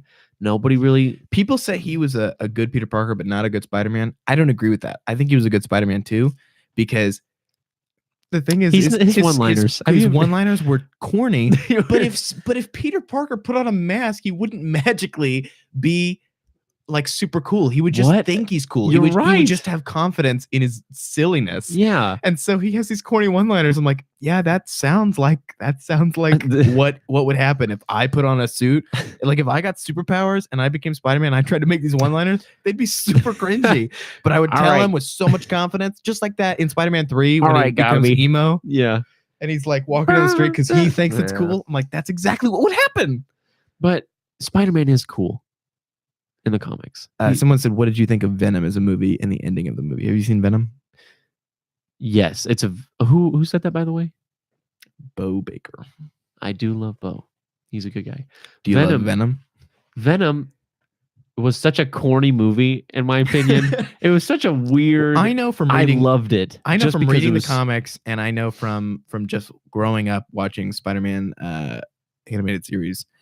Venom's a corny character. He's a corny guy. He's always been silly. He's goofy. He's not Spider-Man. Everyone even wants in Spider-Man Venom. 3. I know everyone He wants to be this Venom big, bad, scary. to be this really scary guy, and maybe they could do that and it could work. But truly, if you want to be accurate, he's never been that. He really isn't. And maybe they Carnage, though. should try it because that would be good. Carnage is going to be in the second Venom movie, apparently. Carnage is still a little silly. Carnage is a little silly, but he's wrapped around a mass serial killer, which is such a cool idea for a villain. Yeah, but they have Woody Harrelson playing him, which is so silly. Wait, what? You've seen Venom, right? Wait, is he Carnage in that movie? In the very end, the little credit scene, yeah. it's Woody Harrelson with a wig on, which is okay. He looks like Wendy from Wendy's. It's bananas. That is corny. I just thought about that. That kind of ruins it. And then he goes, and because Woody Harrelson I love Woody Harrelson with all my heart. He's amazing. But I think it's funny because he like refuses to learn another accent. Suddenly, Cletus Cassidy is like a Westerner now. He goes, "When I get out of here, he has a high voice. And I will. There's gonna be carnage." Yeah. I'm like, what the hell are you from Texas? Does he? He's. Oh, that's okay. Overall, I thought it was a good movie. I think people hate on it for dumb reasons. It was a great time. Fun. It was a great time. I think it should have known Venom's little. I think it should have known that it was more of a comedy. It tried to be kind of every genre. Yeah. And it worked best when it was a comedy. Like that scene when he comes in there and grabs he grabs the lobster out of the thing and eats it or whatever, and he puts it on the thing and he goes, "This is dead." Yeah. Dead. And I was like, that's funny. This is funny. You know the part where he's like, okay, let's do this. And he gets in the Venom suit and he runs towards the window, and then it just like cuts immediately, all the intense music, and he pushes the button on the elevator, and in the back of his mind he goes, "Pussy." Yeah. Whatever. It's a great nice movie. Yeah. And I cannot wait to see Woody Harrelson. I'm excited. I'm excited for another one. I think it'll be funny. He has the Texan accent. Hopefully they know that they do best when they're being comedic, and hopefully they capitalize on that in the next movie. Because it only felt weird when they were trying to take themselves seriously. Also, Sony only has so much credit. You know, they've been ridiculed visually. Visually, it looks pretty gross. Oh, are you gonna say it looks good? Well, you know that I mean, first scene? I mean, like color grading wise. Oh yeah, like it's very gray and silver, and it's very boring. That's why, and that doesn't look very exciting. Spider-Man Into the Spider-Verse was so visually good. So pretty. I think it could make a case for one of the best Spider-Man movies ever made. Oh, it's hard to say because there's some really good ones, but it might be my favorite Spider-Man movie. See, it's Spider-Man so 2. Good. I didn't like Spider-Man 2. Tobey Maguire. I didn't like Miles Morales that much before, and then when they kind of reinvented his character Into the Spider-Verse. I really like him now. I think I like him as much as Peter. Like he's awesome. He's like it's so cool how they incorporated a different type of culture with the Spider-Man story around it. Yeah. So like instead of like a suburb or suburb, I don't know what you're going for. Like just like a block of like houses instead of like an apartment in the city. Yeah. With like a kid who's used to kind of going to like kind of a not a prestigious school or anything. Yeah, it's cool. It's cool. That was a cool difference from him and Peter that really set him apart and made him unique, which was instead of Peter being made fun of because he's like the smart, dorky, nerdy guy, it's like now he's so not unique because he's a smart guy, but now he's just around all these other smart people and he's like, I'm not cool here. I'm just the same as everybody else, and he didn't want to be there. Yeah. And I was like, that's cool. Everybody loved him in the beginning. That's very relatable. Yeah. You know? Yeah. And that's the coolest thing about Miles Morales is he was made to be relatable. And even though it wasn't Peter Parker, he had the same heart. Yeah. At the very end. He just, even when, Fisk did a little super fast slide. I love that. It's well, here's the thing is I think for the next, because I'm certain going to make another one. Absolutely. I think it's just so much fun. The whole Spider-Verse idea. They should keep doing that. Seeing all these different Spider-Man and stuff. The Asian, but if they legitimately did that, where it was just that same Miles Morales and we didn't have different universes, I'd be on board because I love him. I think he's great. I think that he's now a character. Yeah, in this world, and he's really made a name for himself. Absolutely, and the coolest part about it is, it's just such a great movie. Yeah. I love it when you can go to a movie and really just like be willing to pay another $10 to keep that in your mind, and then keep that experience. I love good movies. I'm so ready for it to come out on DVD because I can't keep going to see it in the theaters. But I think it comes out in March. I can't wait, man. I'm ready to just watch it all the time. Before we go to another deep thing, I want Yeah. to mention Peter Parker, Tobey Maguire. Yeah. He's the absolute legend unit. He is so funny We also got to and give it corny. because he hasn't been in much else. I mean, He really hasn't. before that. He was just the Pleasantville guy, and Pleasantville's pretty good. Mhm. He's done. No, he he was hasn't. he was in The Great Gatsby. Yeah, He was but- in some movie called like The Neighborhood, which was weird that no one saw. he's Spider-Man. Come on now. He's He's got the Matthew Broderick problem, which is he's still got like kind of a little young looking face, and he's too old now, yeah. so he can't be casted much. Also, he's pretty typecasted as Spider-Man because he He's was not he was the first Spider-Man. He's not the greatest actor in the world, but I don't know. I ever noticed that his acting was particularly bad or good. He just, I mean, I guess it was pretty good because it was not noticeable. I just saw him as the character, which is what you want to happen. Yeah, exactly. Sometimes when it goes too far one way, I think it kind of went maybe this way with Jared Leto's Joker a little bit. When they try to hype up so badly how hard he worked on it, then it's like when I'm watching the movie, all I'm thinking is, wow, how good was Jared Leto? I'm not thinking, wow, this Joker's really cool. Yeah. So the whole thing about art and movies is that we're supposed to be able to suspend reality. Yeah. And even though I know that that's an actor that I've seen in other movies, I can believe him to be the Joker. And I can be in this mindset. But when I'm stuck thinking how hard he worked on being the Joker, I'm taken out of the story. And so it's dumb. He's such a weirdo. That guy's a weirdo. Someone Jared said, Leto. wow, buddy, hashtag Tom Holland. Who is it? But I don't know what that means. That means that, wow, but like we're wrong. Tom Holland's good. I think he's good. I just don't, like from growing up being a Spider-Man fan, he doesn't feel like Spider-Man to me. And that's fine. You know what I think? We have enough Spider-Man. Yeah, I think he's not very relatable. He's just, well, he's not super relatable, but he's also just, he's a different, I said this in another podcast, he's just a different beast entirely. He's like a different superhero, just with similar powers. No, that sucks. I hate that. It's fine. I don't think the real Spider-Man would, I think he's too much of a solo guy. I don't think he would work very well in the MCU if they just put an actual, like, very, very accurate Spider-Man. The first movie, he works much better by himself. He works much better by himself. The sacrifice that he makes to save Felipe said hi. Hey Felipe. Sorry, keep going. So many interruptions. I hate when they change up formulas when it comes to classic superheroes. People can keep commenting, by the way. I didn't mean to say there's bad interruptions. No, Change okay. up formulas how? Tom Holland, of course, and then Jared Leto's Joker, where it was. I just think that was too soon because we've seen a bunch of Jokers. The Arkham Knight. It seemed like we just. Do you know those games? The Arkham Knight Batman games? On the Xbox? I know of them. I've never played them. The Joker in that game is one of the best portrayals ever in visual. Who is the voice of him? Is that Mark Hamill? It was Luke Skywalker. Yeah, Mark Hamill. Yeah. Okay. Absolutely amazing. Because he was also the voice in the animated series. Yeah. He's so good. He's a good Joker. He's so good. But and if he was ever a like, Joker, it looks like this new Joaquin Phoenix movie is the Joker. They're not trying too hard to differ from anybody else. Which is just see me clap like a little girl? Because I'm so excited about that movie. The test footage that they have. Yeah. Mark Campbell. What's his name? Joaquin Phoenix. Joaquin Phoenix. He's very far off. I know. Joaquin Phoenix is. It just looks. He has the long hair. He has the kind of like the old dried out face. Well, not dried out, but just like the kind of like tired looking. Well, the thing is, it's he looks reminiscent of Jared Heath Ledger's Joker. Heath Ledger's, yeah. And the thing is that rubs a lot of. I should stop saying rubs good places.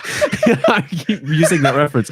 No, I think it hits a lot of sweet spots. I think it's good that they're not trying too hard to be different because Jared Leto was trying too hard to be different, and it just didn't work. It didn't work at all. You need to try hard to be good, you know. And if you're trying too hard to be different, maybe it's a sign that you didn't wait long enough to do another Joker movie. Maybe even, yeah, you know, and because Jared Leto was Joker in Suicide Squad, which was like 2016, I think. They filmed so much footage of The Dark Knight was 2008, so it wasn't even 10 years. Yeah, and they're trying to make another one. We also can't discredit Jared Leto for is not. He's a good great. actor. No, He's yeah, a great actor. his portrayal. But I just think the hype was too much. They cut down. Kind of messed it up. Did you hear that they cut down like 20 minutes of footage? Oh yeah, of the him? fact that the Joker was That not the main sucks. villain. That really sucks. The fact that the Joker was not the main villain in Suicide Squad Maybe was some stuff. legitimately Yeah, and so that was stupid. very disappointing as well. Because that's kind of what it Harley seemed like Quinn? in the One of my favorite characters, and Will Smith is Deadshot. Harley Quinn's cool, but I feel like they messed her up for Suicide Squad because Yeah, first of all, she didn't have a mallet, and she's supposed to have a mallet. she had a She baseball had a bat, baseball bat, which was and that's yeah, not cool. That's really Why not would that they do cool at that? all. Well, I think in the next one they're doing, she does have a mallet because so many people complained about it. But Margot Robbie's a freaking great actress, and so I'm glad she's a good actress to portray her. I guess they were just trying too hard to be different because I feel like this whole like weird steampunk version of Harley Quinn it's just too bizarre for me. I feel like Harley Quinn I like the original. should be played by Margot Robbie, and I know that the suit from the She cartoon, acted well as her, I think. right. I know that the suit But from the the cartoon is a little too much. They couldn't really do that, but it should be more reminiscent of that. Like the fact that she's They like had a scene with her in it. Remember that one? that scene? little shot. They had one shot. They would shot. But the suit that they did, where she's like basically this huge like sex symbol, basically is what they did. She's wearing no That's pants. what was really She's got upsetting. this ripped shirt that's like comes up right here, and it's just like Sex sells. that doesn't feel well. Yeah, but I don't know. But that's not why I'm saying that they should. I don't do even that. know if that's why they did it. It just seemed like they were just trying really hard to be different, is what it all was. I don't. Yeah. And Harley Quinn is such a rich character and has never really been done live action before. You don't need to try that hard to be different. You really don't. Just make a good Harley Quinn. Someone said, why am I liking my hand? Maybe they meant licking. Oh, is that Bo Baker again? Yeah, it's in Freaking quotes. idiot. He's such What is that? We have a bunch of inside jokes that wouldn't make sense if I even tried to explain Okay. Okay. Is there anybody else commenting, by the way? There's been a bunch of random ones, but some of them don't make any sense. Is it all Bo Baker? No, it's a bunch of random people. Oh, okay. Somebody said 2018 memes have been stale so far. Changed my mind. It's 2019. Yeah, I imagine they meant 2019. Yeah, because they said so far. The egg was stupid. I think the change my mind meme is so funny. Do you ever watch Steven Crowder? Oh yeah, I think that is an. I think old it's so meme. funny that became a Yeah. meme. He's because he went, he went back to TCU. Oh yeah, and people were like, you're a meme, right? Yeah. Steven Crowder can have some good points sometimes. I think he's kind of a dick sometimes. So it's I hard. agree. It's just hard to be on his side because At times. sometimes it seems like he becomes a provocateur. Yeah, and so I'd agree. It's hard dressing to up be on anybody's side besides Ben Shapiro because Ben Shapiro is so logical and smart. He doesn't take a position where it's like, yeah, and Joe Rogan it's easy to be on his side for the most part because he's pretty tolerant, middle ground kind of guy. I really got into the political scene. I think it's important. I think it's important to be informed because for a lot of my life, I didn't want to deal with it. So I'd be like, I'm not into politics. See, and that's I would purposefully not learn about it. Yeah, but that's really bad. And then you have too many people that are not using their brains, not thinking about what's going on, and that's when bad things will happen. But I have this whole. It's important to know what's going on. I have this whole perspective of like vote hashtag. I have this whole perspective that everybody in my family and everybody I know that I've told about absolutely hates about me. But I can't rewire my brain. I don't think. What do they hate about you? I don't think my one vote will change anything. It will not physically, but I know. And then the whole argument is, but if everybody feels that way, then nothing will get done. But, right. And I'm like, but I'm the only one. No. You can change everybody else's mind. No. I know I'm not. I know. Because it's individual cases like this. You have to know everybody individually has to understand that their vote does mean something. And when we all understand that, or at least a majority of us understand that, we can make real change. Exactly. And so it's just like Joe Rogan had this whole joke about, he said all these people will talk about like Bernie had no chance because all the people who vote or who support Bernie are the people who don't believe in voting. Exactly. And like, Bernie's the shit, man. Like, yeah, did you vote for him? Psh, voting ain't real, bro. Yeah. That's why I've kind of changed my views on that. But don't tell anybody. But that's why I litter. Oh my God. No, I legitimately hate you for that reason. This We've man, talked about this live on the before. podcast, let me say, will litter in front of us, and I will throw it away for you if I'm with you, because that shit is not okay. We have to take care of this planet we're on. Are you kidding me, man? So That's not okay. everybody, You can't just throw stuff on the ground. You cannot treat this world like shit. That is so disrespectful. everybody hates me so much for it. Stop doing it. You're not making it. You're not It's proving just anything. It's just like one little piece of trash. It's just me being like It's at my not. core. Jacob is a world killer. That's Yeah. what somebody said. That's so wrong of you. It's so bad. I mean, in my mind, it's like, You can't just say it's bad and laugh at it. You also have to make conscious change, man. okay, from here on out, I'm still gonna let her. That's too big. No, you have to.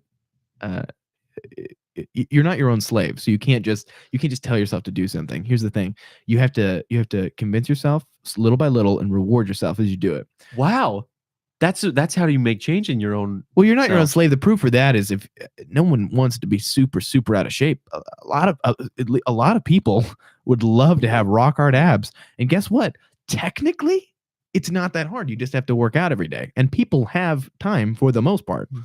But you're not your own slave because you're like, I'm going to work out every day this year. But guess what? You're not going to do it. Yeah, I mean, You know, you look at everyone buys a Yeah. gym membership at the beginning of the year, and then they use it for a month and they stop Mhm. using it exactly. because we're not our own slaves.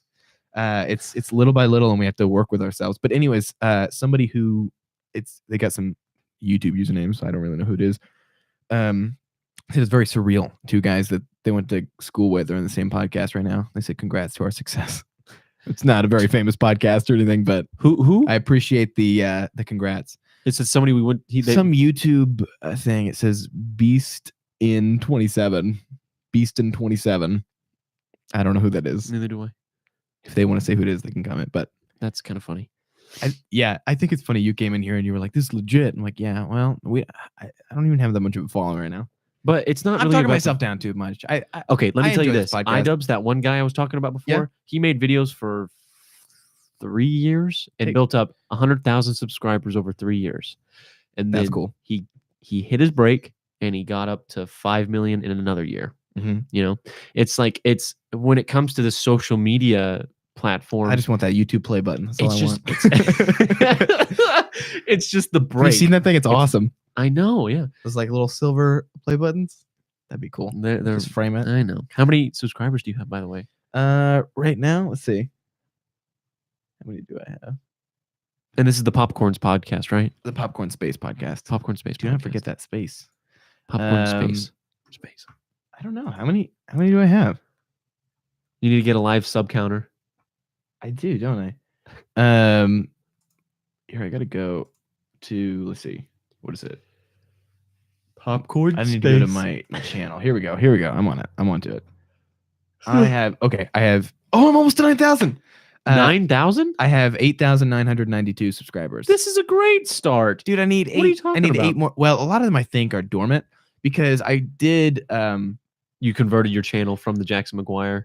well, it used to be randomness is how it started. Oh, yeah. 8.9K. Someone says, "Oh, okay. Well, thank you." I guess they commented that while I was looking for it. Well, Mhm. thank you. No, well, I started making videos when I was little. I started putting them on YouTube when I was 2011. Yeah. And I made constant videos for a really long time, but then I think it was 7th or 8th grade when I started working on bigger projects and left YouTube, because that's when I started writing short films and I wouldn't put them on YouTube. And I wrote my musical sophomore year. Mhm. And that was on YouTube, but that's on my other channel. You can find that on popcornspace.com if you want to watch my musical. But like a really average recording of it.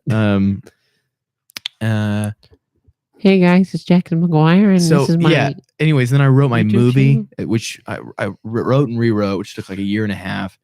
And I started working on like a lot of other things. I was in more like plays and stuff like that. I was learning a lot more, and so I left YouTube for a really long time. And over that time, I started getting more subscribers from my old videos. And so when I decided to restart this whole thing, coming back with the podcast on YouTube, I was like, I'm going to use this because I already have kind of a fan base that I built over time. Yeah. And I'm not going to throw that away. Yeah. So I went back here, but obviously I'm not getting 8,000. I'm not almost getting 9,000 views on every video. So I'm thinking a lot of them are probably dormant. But also, How much views do you have, by the way? like- Not right now, but like on an average video. I I don't know. Well, on the ballpark? let's look. I'm getting about 40 to 100 views a video, which is for YouTube not that bad. No, but like, yeah. In retrospect to but like on one of the last videos I made before I left, so this is 5 years ago. So you look at those views, I got over 1,000 views on this video. One before that, 700, like a few hundred to 1,000 on like all the other ones. let me And tell so you. it's just like I've got to like reignite them somehow. No, let me tell you. And I think a lot of that. Sorry, I'm going to interrupt you real quick. No, it's okay. But I think a lot of that is this the stupid notification bell thing, which is dumb because so if you subscribe to somebody, that doesn't immediately inform you about their stuff, but that's what subscribing is. Mhm. So now YouTube has made the thing where you have to hit the notification bell to be notified. But what is the point of subscribing to somebody then if you don't want to be notified? Yeah. Besides just giving them more subscribers. But subscribers don't mean anything if they're not actually subscribed and they don't actually know when you're making new content. So I think that's probably a huge reason because a lot of my subscribers subscribed before the notification bell thing came out. So not getting informed that I'm making new videos. Another thing is I think YouTube tries to reward people who post content more often, and they're able to their algorithm works better with people who post more often. Yeah. So hopefully as I start to post more often, The thing about maybe I just need more videos with you. Yeah. I just need to capitalize on you. you either make it, break it, or don't, and it's such a surreal experience when you do. Yeah. Like the Because Capri Sun video. you can start to feel pretty schizophrenic making these videos to nobody.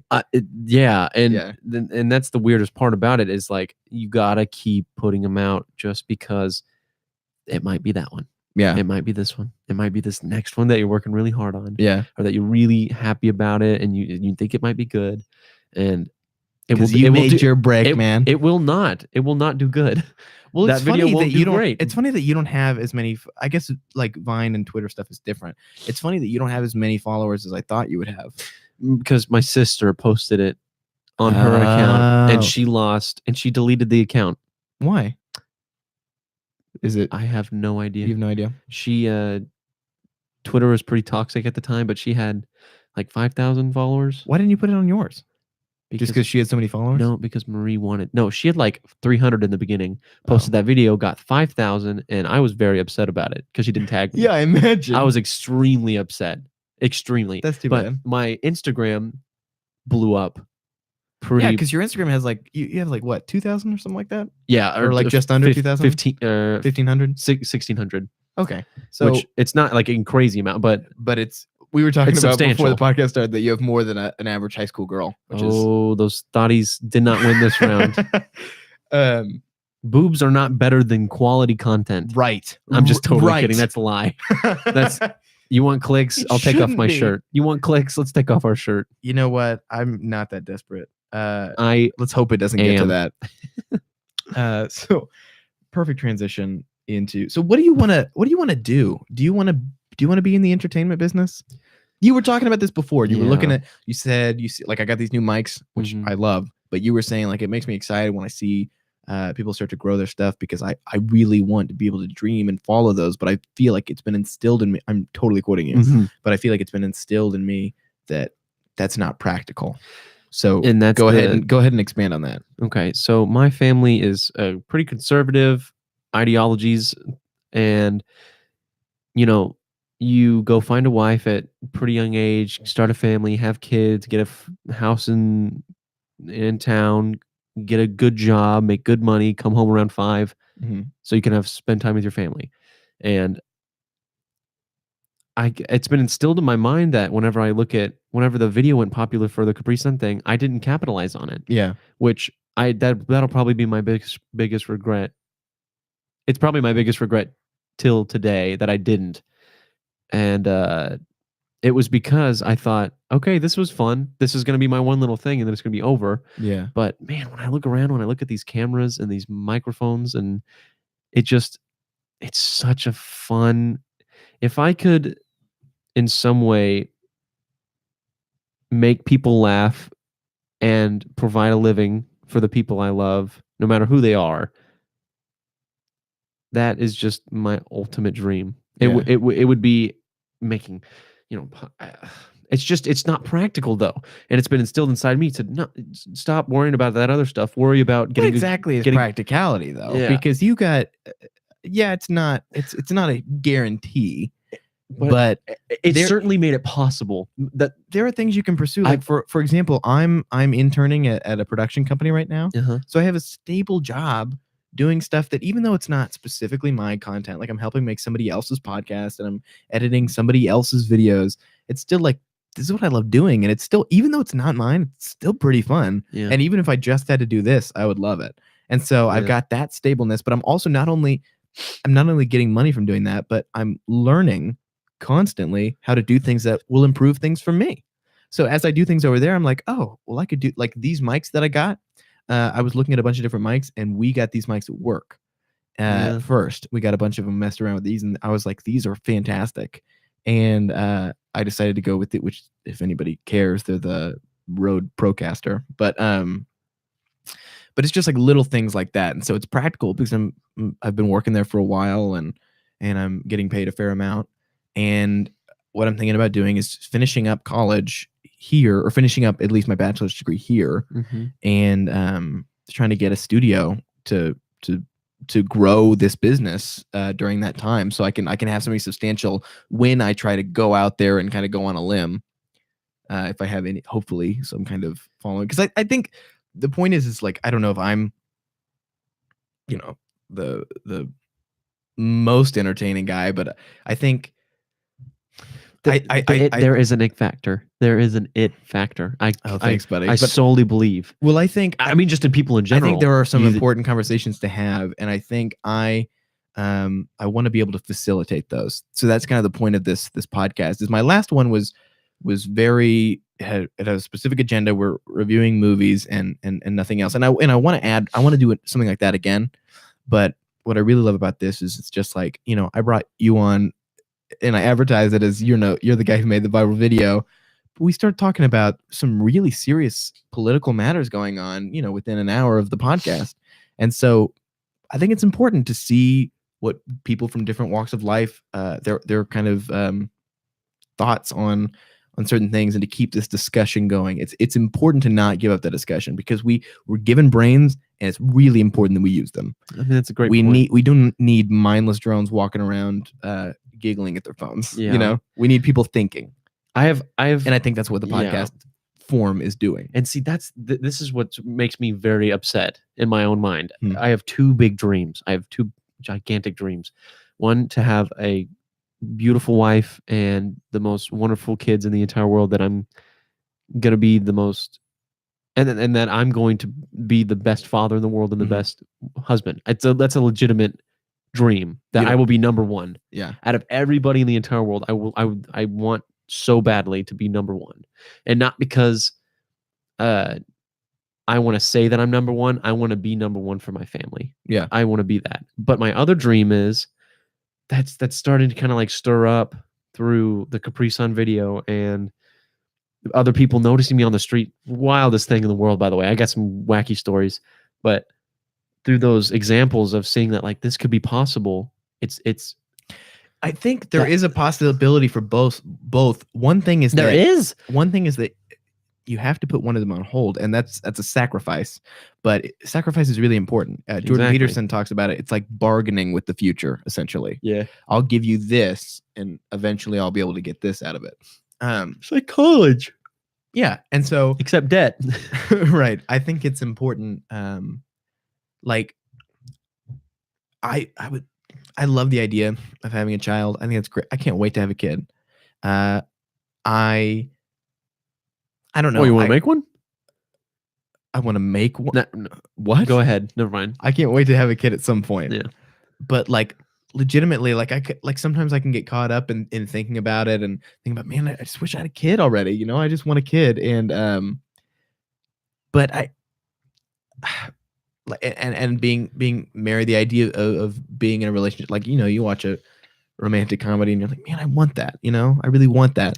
But I also know I am not in the place where I could do that properly.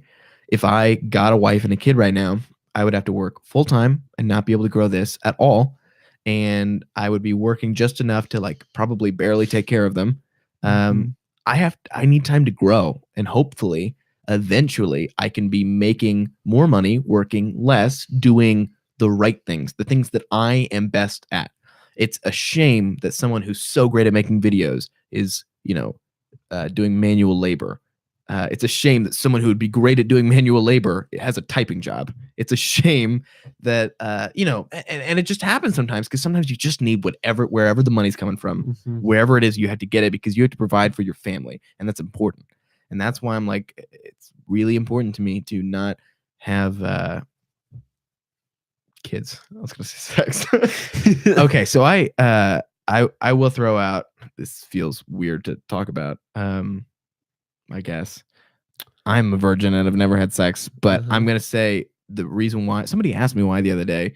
And it's funny that that's a question, I guess, besides sheer curiosity, but it's funny that people you're like, are you a virgin? And they're like, why? Like, what's wrong? Like, nothing. There's a few different reasons. I'm so like, the idea of abortion makes me so uncomfortable. Yep. I don't want to have any. You don't want to put yourself in that situation. I don't want to have any horse in that race. Yeah. I don't want to. The 100% way to prevent abortion and to prevent a baby or the need for abortion. Abstinence. Don't have sex. Exactly. Because I'm like, some people say, like, what if I'm not in the place to have a family? I'm not in the place to have a family. So how I'm going to do that is I'm not going to have sex. This is what everybody won't get somebody pregnant. This is what everybody's preaching. Which I understand that's a difficult thing. I understand it's a difficult thing. Like, come on. People have no self-control nowadays. I can see that. You are doing, it's not easy, of course, to hold yourself back. Right. I can see that, but we're also like sexual creatures. Exactly. That's what I'm saying. Like, I don't know about women because I'm not one, but I know that as a man and as a lot of my friends being men, I know that we think about sex way more than we wish we would. Like, I hate how much I think about sex. It grosses me out. Like, I get mad sometimes whenever I'm trying so hard not to be gross because I don't know who's listening, but I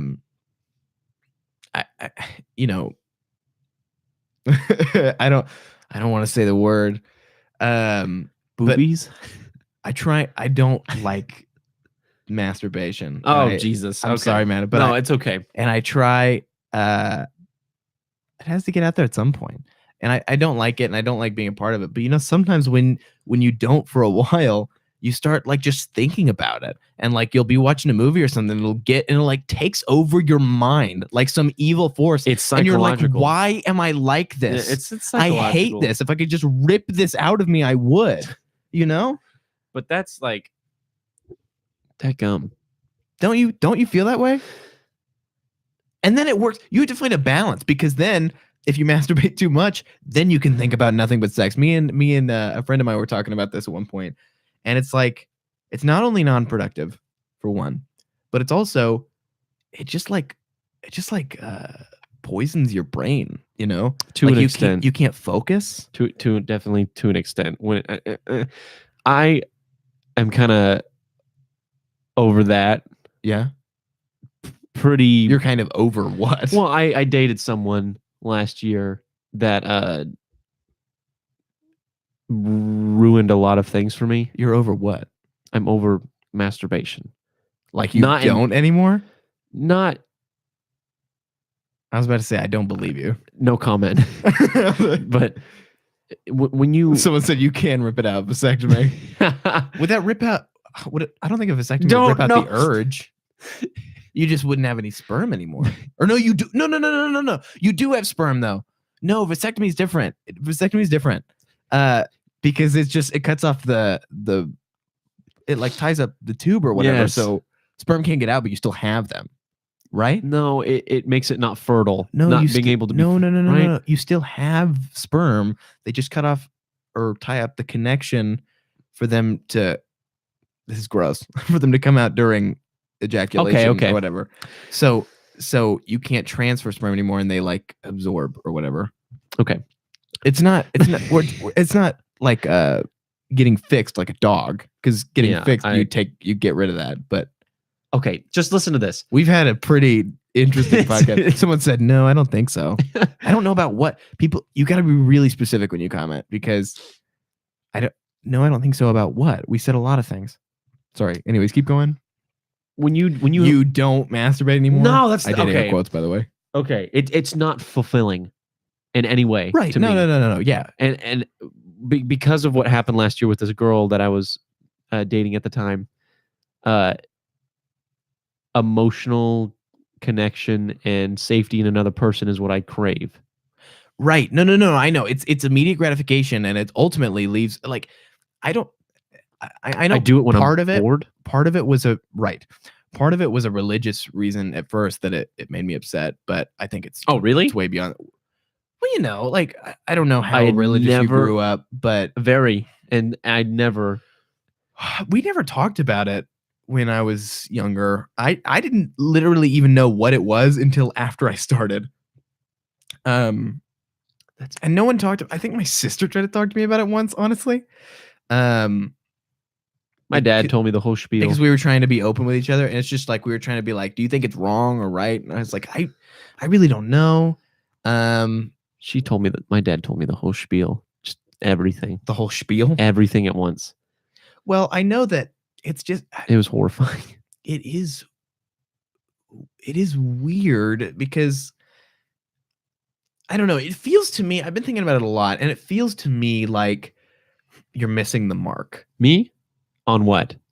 It feels like masturbation is okay, so Oh. the word sin, so the actual English word sin, the definition, it's an archery term, and the definition is to miss the mark. Oh, okay. And so that's interesting when you think about biblical sin because it's like you were made for a purpose and you're missing that purpose. You're like you're missing the target.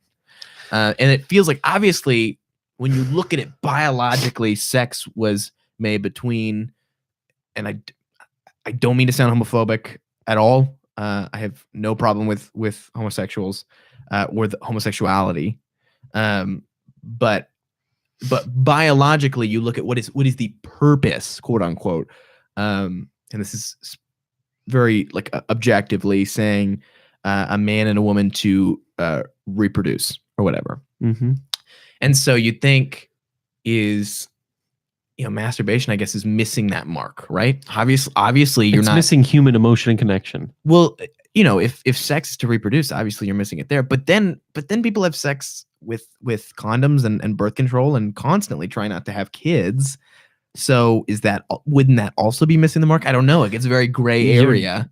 Another person, and when another person is involved. But also, what does it mean to miss the mark? Is that I don't know. It's a lot of gray area. A lot of people are talking about how thick you are. I don't know how that happened. What in the world? Who said that? Well, first off, they were talking about how they made us talk about vasectomies, and then someone said, "Oh shiz," and then they started talking about. I wish they could talk about how you're thick. Oh, well, wish granted.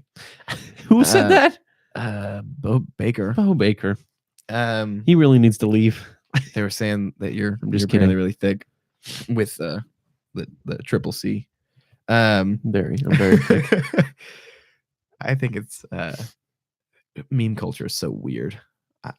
I guess It's beautiful. It, sure, it but brings, I think it's just brings funny. about change. It's just funny if you go back to the 90s even or the 80s and start talking to somebody. If me and you talk the way we do and had a conversation with somebody, then They would just get it'd freaked be out. so many times. It'd be like, "What are you talking about?" And we'd be like, I "Oh, it's a know. meme." Like, what's a meme? It's like it's something that's fun to say for about a year, Or like this is like a and then we forget about it, and then we move on to something else. what is it? My definition of meme is like you can't describe meme. You can't describe a meme. You can't describe a meme. You cannot, It's like a because it's not something you just get to- cultural phenomenon Yeah, where a certain idea or joke, joke or phrase is idolized. idolized and kind of it's kind of like an inside joke between it's just basically an international inside joke. Okay, that's a better way to describe it. Memes are like the fact that I became a living meme Mhm. through the whole Capri Sun thing. Probably the most rewarding That's cool to say. That's cool to say That's that you were a meme. the absolute most I rewarding wish I could thing. say that. That's pretty cool. Getting hit in the face by like the GameCube block and like getting hit in the face with the grandma slinging the milk. How is your from the face horn. doing? Like you don't look bruised up or anything. You don't have like have you seen Owen Wilson's nose? You know Owen Wilson has like broken his nose like 4 or 5 times, something like Yes. that. Wow. Yeah. Wow. Owen I can't Wilson say it is very well. okay. What? Yeah. It's such a cool thing. It's such a cool I like thing. watching you think. You have a lot of like drops of complete Yeah, I silence. know. And you go, I have a really hard time processing my thoughts through but you get there. You get there. eventually. One of the things I wanted to get into is so This is the serious time, correct? okay. Say tummy one more time before. Well, okay. Well, I want to say, so practicality aside, if you could do anything and it was guaranteed that it was going to happen, I imagine it would be in the entertainment world. Would I be correct in assuming that? Absolutely. What specifically? Do you want to be a comedian? Do you want to make videos on YouTube? Do you want to be an actor? What is your ultimate dream? If it was guaranteed, you would do it today, and you would keep pursuing it. I lean towards comedian because Like going up on a stage and doing stand up. It is so rewarding to get the instant I don't know. Like the applause, the immediate applause is kind the immediate is very thankfulness that comes with it, and it's very rewarding. It's if I could be, I don't think I'd ever become a comedian though. That's the thing. Why? Because I'm not that witty. I think what the hell are you talking about? You have the best comedic timing I've like ever seen ever. If I out like of everybody I know, Yeah. and I know some people with good comedic timing, but yours is impeccable. It's ridiculous. You have not showed it as much on this podcast because we've been talking about more serious stuff. But like anytime I hang out with you, you make no sense and you're ridiculously funny. Okay, well, Like it's just spontaneous. that's very. I just don't think that I'd ever be good enough. That's kind of the whole reason why. Well, you're wrong, buddy. Well, that gives me some more encouragement. I'd Yeah. like first You should try it out. Yeah, they do. the social media realm though. They do. Hey, do you know in where the the zone beginning? is? The zone? The Zone Bar. No. Okay, it's over by. Where is it? It's over by Hobby Lobby in that same kind of Yeah. area. They do comedy every now and again. They'll do a comedy night, and I've been trying to write some comedy to go do some there. Seriously? You should try to write some, and we should go do it. That actually be kind of fun. Yeah, it'd be awesome, and it'd be a good Yeah. environment to do it. I like. You should try Yeah. it. And what? How old are you now? 17.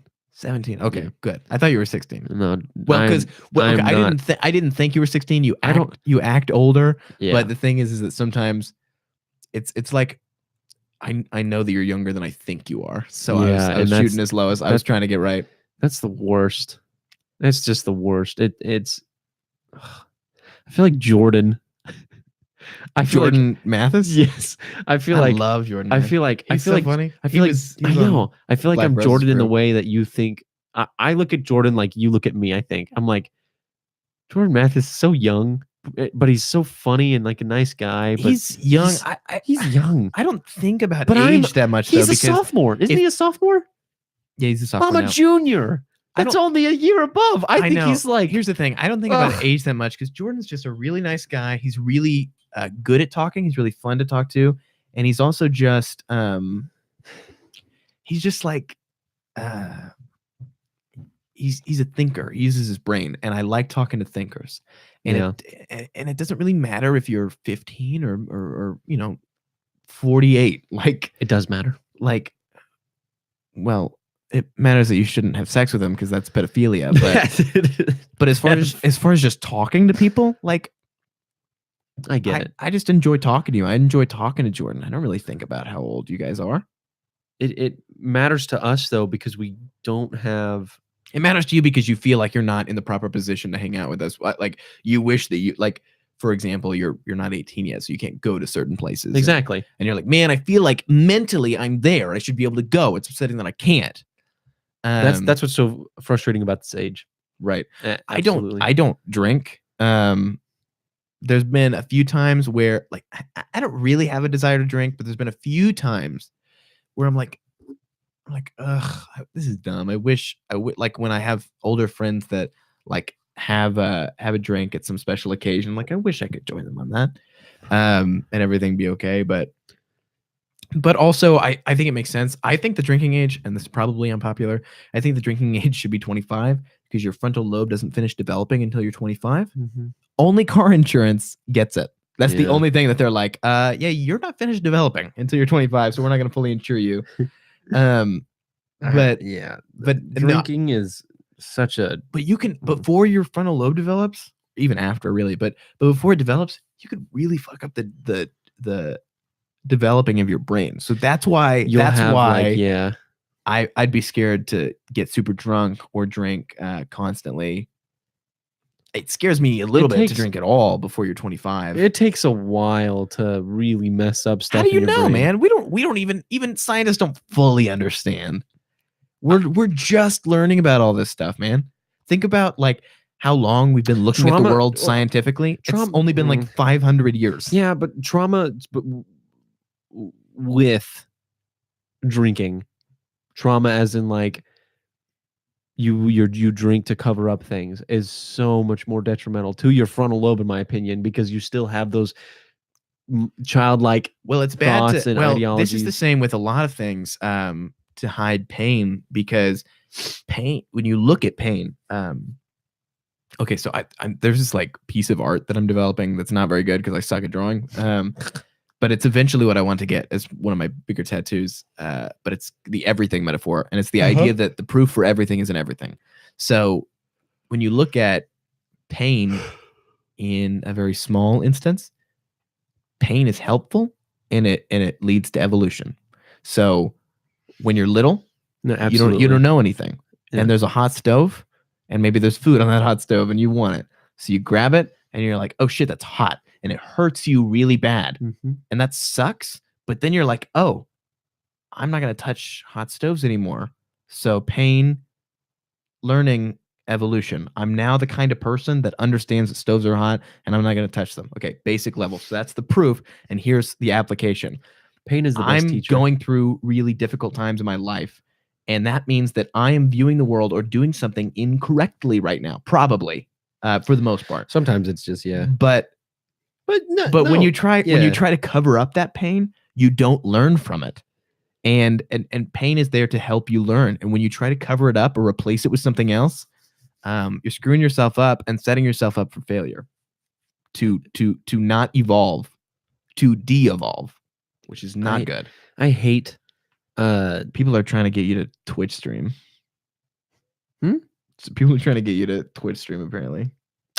Bo Baker again? Just random people. Huh. Trying to get you to put it on Twitch? Twitch is the video game thing, right? Yeah. They want you to play video games live But you can also do podcasts and stuff. on Twitch.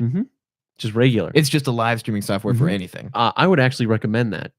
For me to go on Twitch? Seriously, because it's a platform where it's just I everything think is YouTube's shared. pretty stable because YouTube has been around. I think like Twitch YouTube is one of the original players, and it's stayed strong this whole time. But I have full confidence that YouTube will be one of the big players. Oh, absolutely. In the next phase, I absolutely agree. But at the same time, Twitch is, if you can stream on multiple platforms, there's two different groups of people. You know what's funny? Is how many things like this are coming out, because you talk to your parents about when TV first came out. They'd be like, yeah, when I was young, there were just 3 channels, and now there's 1,000. And we're gonna get to say kind of the same thing to our kids. There's only 3 platforming. We'll be like, yeah, when we were younger, there were just like 3. There was like YouTube, Facebook, and what? MySpace, kind of, and then that died. And so it's like when we were young, there were like 2, 3 platforms that you could be on. Now there's like 1,000. You know what's really interesting though? We lived in a world without the internet. Yeah. At a very young age, of course, but we lived in a world without the internet. For the rest of mankind, and for the rest of... We didn't live in a world without the internet. Yeah, the internet's been around since the 90s. Oh, really? Yeah. Oh, man. We lived... Yeah. Well, we lived in the very early stages. We lived in the infancy of the internet. Yeah. But yeah. But I get what you're saying. that's also because It's it's crazy. only It's going to crazy that, evolve. like my so I've been around 2 kids that have grown up because I was my younger half brother who's like 6 now. I was there. I remember when he was born, and my niece who's 4, and I remember when she was born. It's crazy to think that their whole lives have been during a time where the internet was like prominent, and Mhm. like it's like wow, like cell phones are everywhere. Yeah, iPhones and We're like in such a whole different. it's kind of Tyler Jordan's upset that I'm not saying their names, so I guess I'm throwing that in there. This is I don't normally get this many comments, so this Tyler. like for the audio listeners, yeah, I know. it's Oh, I hope it's not too annoying. Let me know. What?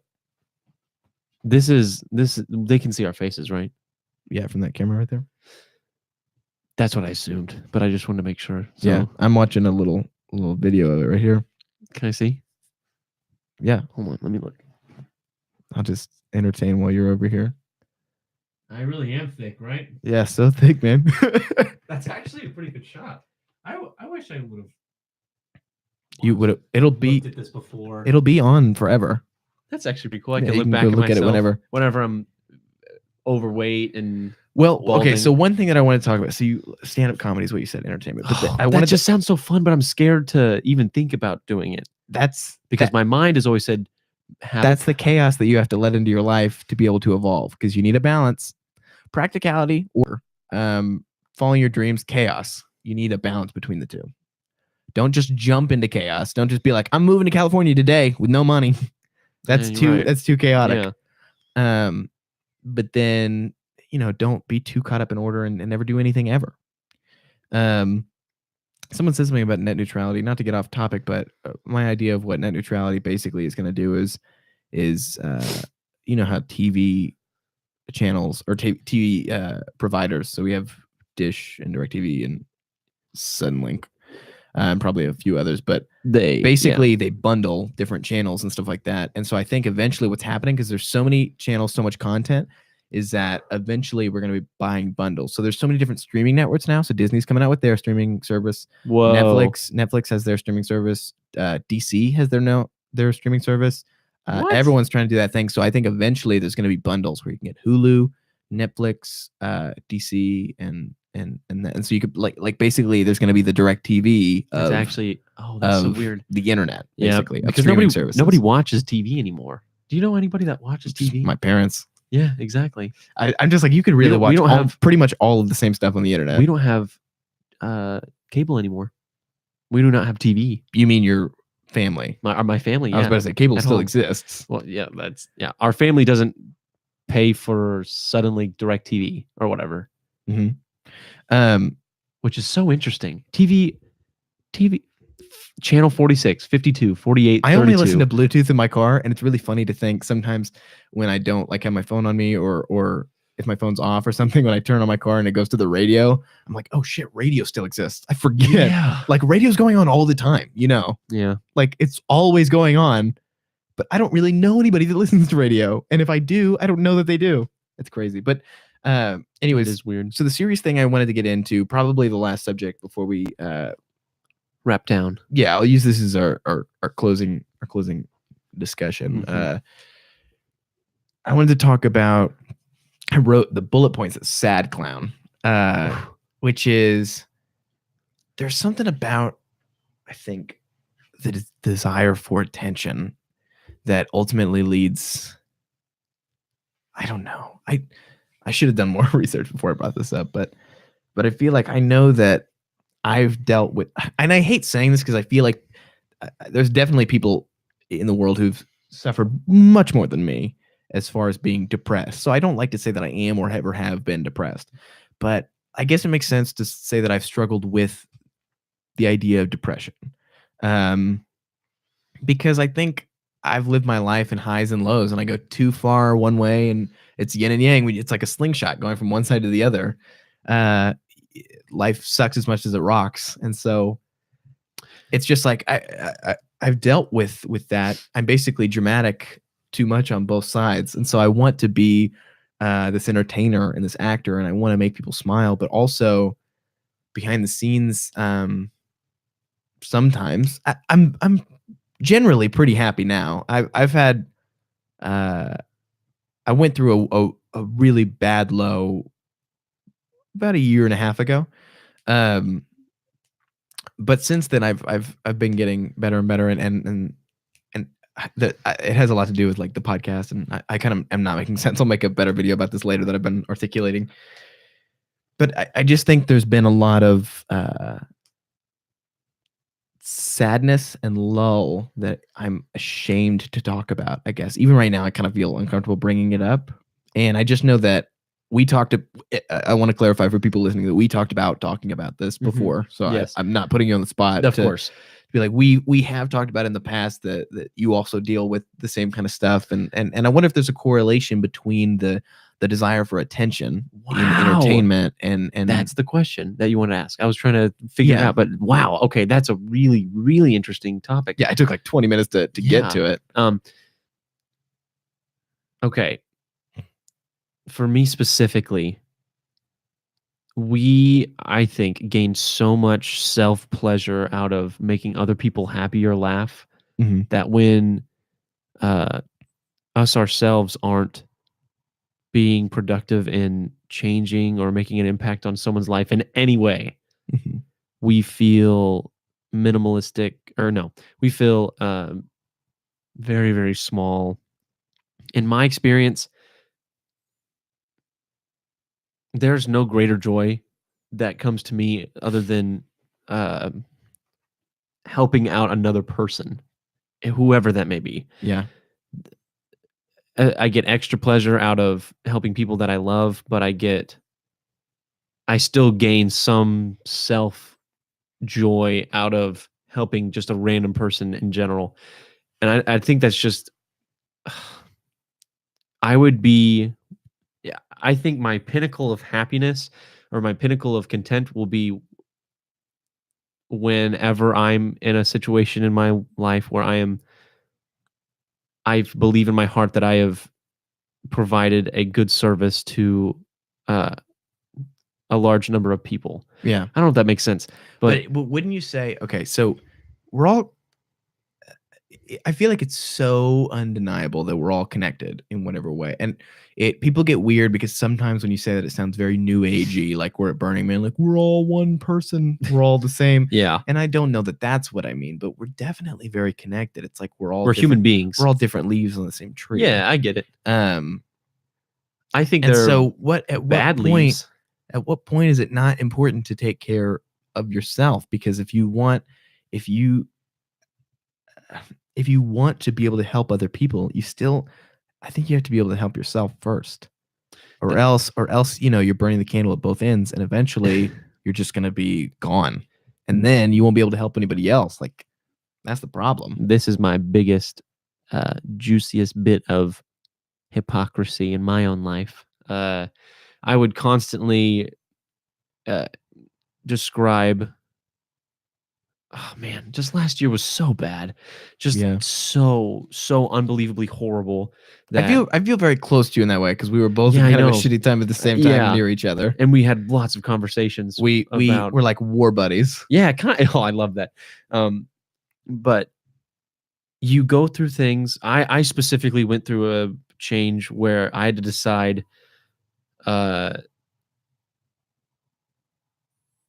love people, and I'm gonna be on this earth for other people. Yeah. That was where my conclusion came to. But then I evolved into something so much more peaceful and so much more beautiful, where I don't have to be frustrated anymore. Mhm. It's that if you believe in something that can make other people happy and that can make yourself happy, and if you can believe in the word love, one of the greatest things you ever told me was that God and love, those two words are interchangeable. Right. They mean the exact same thing. Yeah, it's two words for the same thing. You can say exactly. People get weirded out by that because I know. think people try to humanize God too much. Yeah. And I think there's a lot of problems in that, but you keep going. I love the whole aspect of falling in love with love. Mhm. Falling in love with the idea of being kind constantly and Mhm. being generous and patient. I mean, thinking about that is like thinking about becoming more like Jesus. Yeah, it's like you can believe that Jesus was really here, or he wasn't, or you can believe that Jesus rose again, or he really didn't. But his image. the idea, but that argument is missing the point. Of the whole You're like- reason. You're like, we don't have any proof that Jesus really, like the tomb is really empty or whatever like that. We don't have any real proof of that. It's like, okay, man, sure. This argument is missing the point. You're not getting it. The they story don't of want to Jesus understand. is so beautiful, and there's so much to learn from it. Whether it happened or not is irrelevant. That's the whole point. You can believe if you just cannot force yourself, your mind just does not work the way of believing in an entity in the sky Yeah. or whatever. Just try to understand what love means, Yeah. because they're interchangeable. Mhm. And I finally came to understand that at the beginning of going to Clyde. By the way, shout out to Clyde High School. That is legitimately a place of great happiness for me. Yeah. Now, I think you're the. screw Abilene High. I absolutely hate it. Hey, chill out, man. I went to Abilene High. It was just the What is it about Abilene High that's so bad, or was it just your specific experience? my specific experience, Right. So and the maybe people. we shouldn't no, just dump on Abilene High. No. But the people there and the administration, other than, okay, not the administration. You're taking some heavy shots that I don't know that I agree with. You don't have to agree with them. Okay. But the people, there are some people there. Okay, let me say this. Yeah. I was a prominent figure in my class. I think. Right. I at least think. I assume, because I was friends with multiple people, and Right. Also the Capri Sun thing was happening during that time, Right. and so people understood who I was. I think. Well, I don't know who you were hanging out with, because like at stuff like There were great lunch and social gatherings, yeah. you were never. I only really saw you in class or when we hung out outside of school. Yeah. So I didn't really know who you hung out with. So maybe they were shitty people, but I was in, for the most part, a pretty good group. Yeah, I know. I'm specifically talking about the people that I was around. Yeah. So, but that's you shouldn't blame Abilene High for that, because that's the whole thing. Is that Joe Rogan said, like we were talking about earlier, in any kind of scenario, you get a group of 100 people together, no matter what they're for, there's going to be some people that are just stupid and dicks. Yeah. Okay. So, I retract my statement when I said Abilene High, the school as a whole. Just your experience wasn't very good, and there was a particular group that wasn't necessarily very supportive. Everybody that I've ever known at Abilene High, other than, I'll even call the names out. Parker. No, shh. No. Oh. That have said You're calling out good names. great names. Okay. Parker Strader, Jesus. Madison Gwen, and Jackson Field. All three of those people, and I really don't want to forget anybody. You're not forgetting anybody? Hanson Pena. You're not forgetting anybody else? Because I don't want to make you feel bad. But like four people, like me. I was implying that you were forgetting. Yeah, so I'm right. No one other than those four people, and like Joseph Martinez and Kara Kale. Sorry, I just forgot a couple. So like a handful of people. And if I'm forgetting anybody, I'm so I think sorry. there's certainly more people. Listen, No. I think there's a bad thing that you calling out names. Here's why. There's people that you don't think about that are supporting you in the background. There's a lot of people that you weren't around that cared about you. I think when you get in a shitty situation, sometimes it can be very consuming. It can feel like everything around you sucks and no one cares. And I think that's kind of what you've associated your memory of Abilene High with. And I think there's a lot more people that cared about you there. And there's a lot more people that either weren't shitty or certainly weren't intentionally shitty to you. So I think that's the problem with you saying these people were good and everybody else sucked. It's too, that's a great blanket. point. It's not deep enough. Yeah, it's a great point. But I just felt very. I mean, those were the people that texted me through this entire year of school and said, "How are you doing?" Those are the people I definitely remember. Nobody else, out of being friends with people for years and years, have texted me and said hello, but I haven't as well. Mm-hmm. So that I understand that it goes both ways. Someone asked why you enjoy Clyde so much. So what's just the people, or is there anything in particular about Clyde specifically instead of just something else besides Abilene High?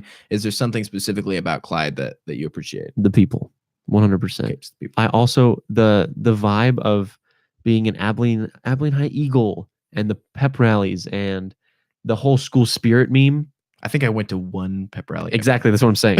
I absolutely hate pep rallies. It's a big school. I hate big schools. I'm not into school pride at all. Oh, which is funny because I was a mascot sophomore year.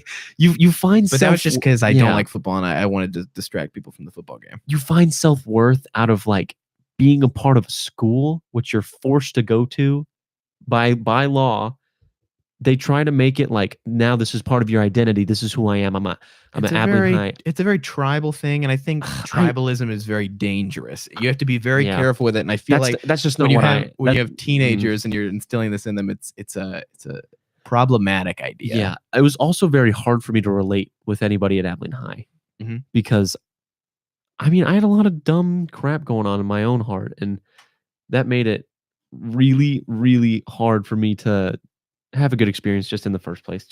I just have a lot of rotten, pretty unreasonable memories in my own mind. I just remember feeling so bad all the time that everything at Abilene High, and even when I think of it, it just wraps up in this horrible ball of like, just I don't even know how to describe. I think it was that just a bad horrible experience for you. I don't think it's specifically Abilene High. I think It's not. I think bad. that's a good Abilene school. High is not bad, all right. But I don't mean to but just call just- you out and say you're no, wrong, but I do think that was a blanket statement. I felt like I needed to stand up and defend. I needed to get that kind of mirror check. Seriously, I mean, I think high school's icky, and I don't really like reliving it, but I don't think it's a bad school. it's not a bad school. There's some people there though that I think sometimes we go through bad experiences, and it's easy to throw the blame on individuals. or That's a great individual point. That's a things. great point as well. That's a great point. I just freaking I know I'm so amazing. there's just it was so bad, and I'm just very glad I'm not there anymore. And that's but there's also like specific examples about things that I could talk about, but There's a lot of things. This is proving that I still care, and I hate that. I hate that you care. I still hate that I care. care that about what? the people at Abilene High. You hate that you care about people? That's bad. You should care about people. I hate that I care about. I want to act like I'm just like totally fine now. Like I don't care what happened at Abilene High. Like I'm past it. That's not true for anybody, though. That's what I'm saying. I mean, our past is always gonna. There are some people that I really am. We're always gonna, or at but- least we're always gonna be tempted to be affected by our past. But it's important to use that as a stepping stone of evolution instead of letting it linger on the forefront of your mind. You should let it absorb and become part of you. You know, Yeah. it's like when you break your arm, don't stay that way. You know, Yeah. let it heal and become stronger than it was. And now you're not going to break your arm again. This is certainly not the same way. This is the first time I'm talking. Okay. The other reason why I'm kind of ranting and just kind of getting all these feelings out at Because once. you haven't talked about it in a while. I have not talked about it since I left Abilene High. So it's just like you've opened up a wound. And and this is a great clarification thing in my mind now. Yeah. Now that I've actually said it out loud, I'm like, no, of course not. It wasn't the school. It wasn't the administration. It wasn't anybody. I just had a really bad experience, and there were some really shitty people involved, and I didn't like the school spirit thing, and the big school type deal didn't work for me, and I broke my neck in football. I had to quit that early. Oh yeah, that's and everybody kind of, dumped on me for that. And there's just a lot of crappy things that happen. Yeah. And it sucks, but I'm glad I'm in a different place. Yeah. Genuinely. And I wish the best to everybody who did support me. Good. We came to a good, well-rounded answer for that. Hey, fuck Abilene. Hey, whoa. I'm just kidding. Way to put a close to this. But so it's actually been getting pretty long, and I think if I felt like we could get to some kind of resolution within the next hour or two, I would keep going. But I think it's okay. I just need to have you on again. Oh, okay. That's fine. Yeah, because there's so much. Absolutely. I've had a great time so far. So much that I want to talk to you about on the podcast. That I love doing this. By the way, have you noticed that? Yeah, it's fun, right? It's so cool. That's what these are for, man. I feel like I touch it too much because I don't want to be annoying to anybody looking at it. These boom arms. I know. But no, the shock mount. As long as you touch it on the opposite. Over here, but now I'm running really close to your face. But now you like that meme? No, I have. Here, let's. It's a Joey Gladstone thing. I'm trying not to break anybody's ears, but I have all these effects. Why haven't we been using this the entire time? Because I'm sure it'd be really annoying. Just for a second, I'll show you this one here real quick. And then Yeah, this effect. like that. Anyways, it's Oh man, No, that's but great. I know Okay, it's pretty cool. do another one. Do just for a little bit longer. Just do one more. Okay. That for is any- so hilarious. Let's see. I don't know if there are any other cool ones. You need to have like a soundboard guy. I know I should. I'll do it. Okay, you can talk. Let's see if you turn it on like that. Oh, it's not even. Oh, Oh, there you go. Okay. Yeah, I don't know. This is what you We can listen to. Oh my god. Okay, so that was great. so we're closing up the podcast now. That's hilarious. I definitely want to have you on again sometime soon. Absolutely. I would love for you to be a reoccurring guest because I promise you. wow, this is Yeah. you're very good at talking. We're having some good conversations. Like I think we've gotten in like one of the most enlightening conversations out of the podcast so far. For me, honestly, just Because you weren't. about Abilene. The thing is, I think it was cool. Or towards the beginning, is you weren't scared to talk about stuff. We started getting. I'm afraid to get political sometimes because I'm afraid that people might have some really fucked up views and start Yeah. just saying them, and me not want to offend them, but be like, hey, I don't agree with that, and that's not cool. So that's why I fear. But I appreciate you not being afraid to talk about some really important stuff. I think discovering the truth and talking about what that means Yeah. in any conversation is one of the most important things that we can do. I think this is really successful. I think we had a good talk. I think we did too. Um, I'll let all my fans back home know about it. Yeah, make sure. Yeah, and you can listen to this podcast on iTunes, Spotify, and SoundCloud. Wow. And you can check out And all our other SoundCloud? content at popcornspace.com. Wow. Well, it seems like I need to go check that out. And some of Yeah, some of you maybe guys. maybe you could subscribe at youtube.com/popcornspace and hit that Oh. notification bell and be Wait. informed on every time we do new videos. What was that again? youtube.com/popcornspace, Wow. where we have live videos every Saturday and hopefully soon more. Sounds like a plan. Sounds like a plan. All right. Well, it was good having you on. Okay. Thank you very much for having me on. Absolutely.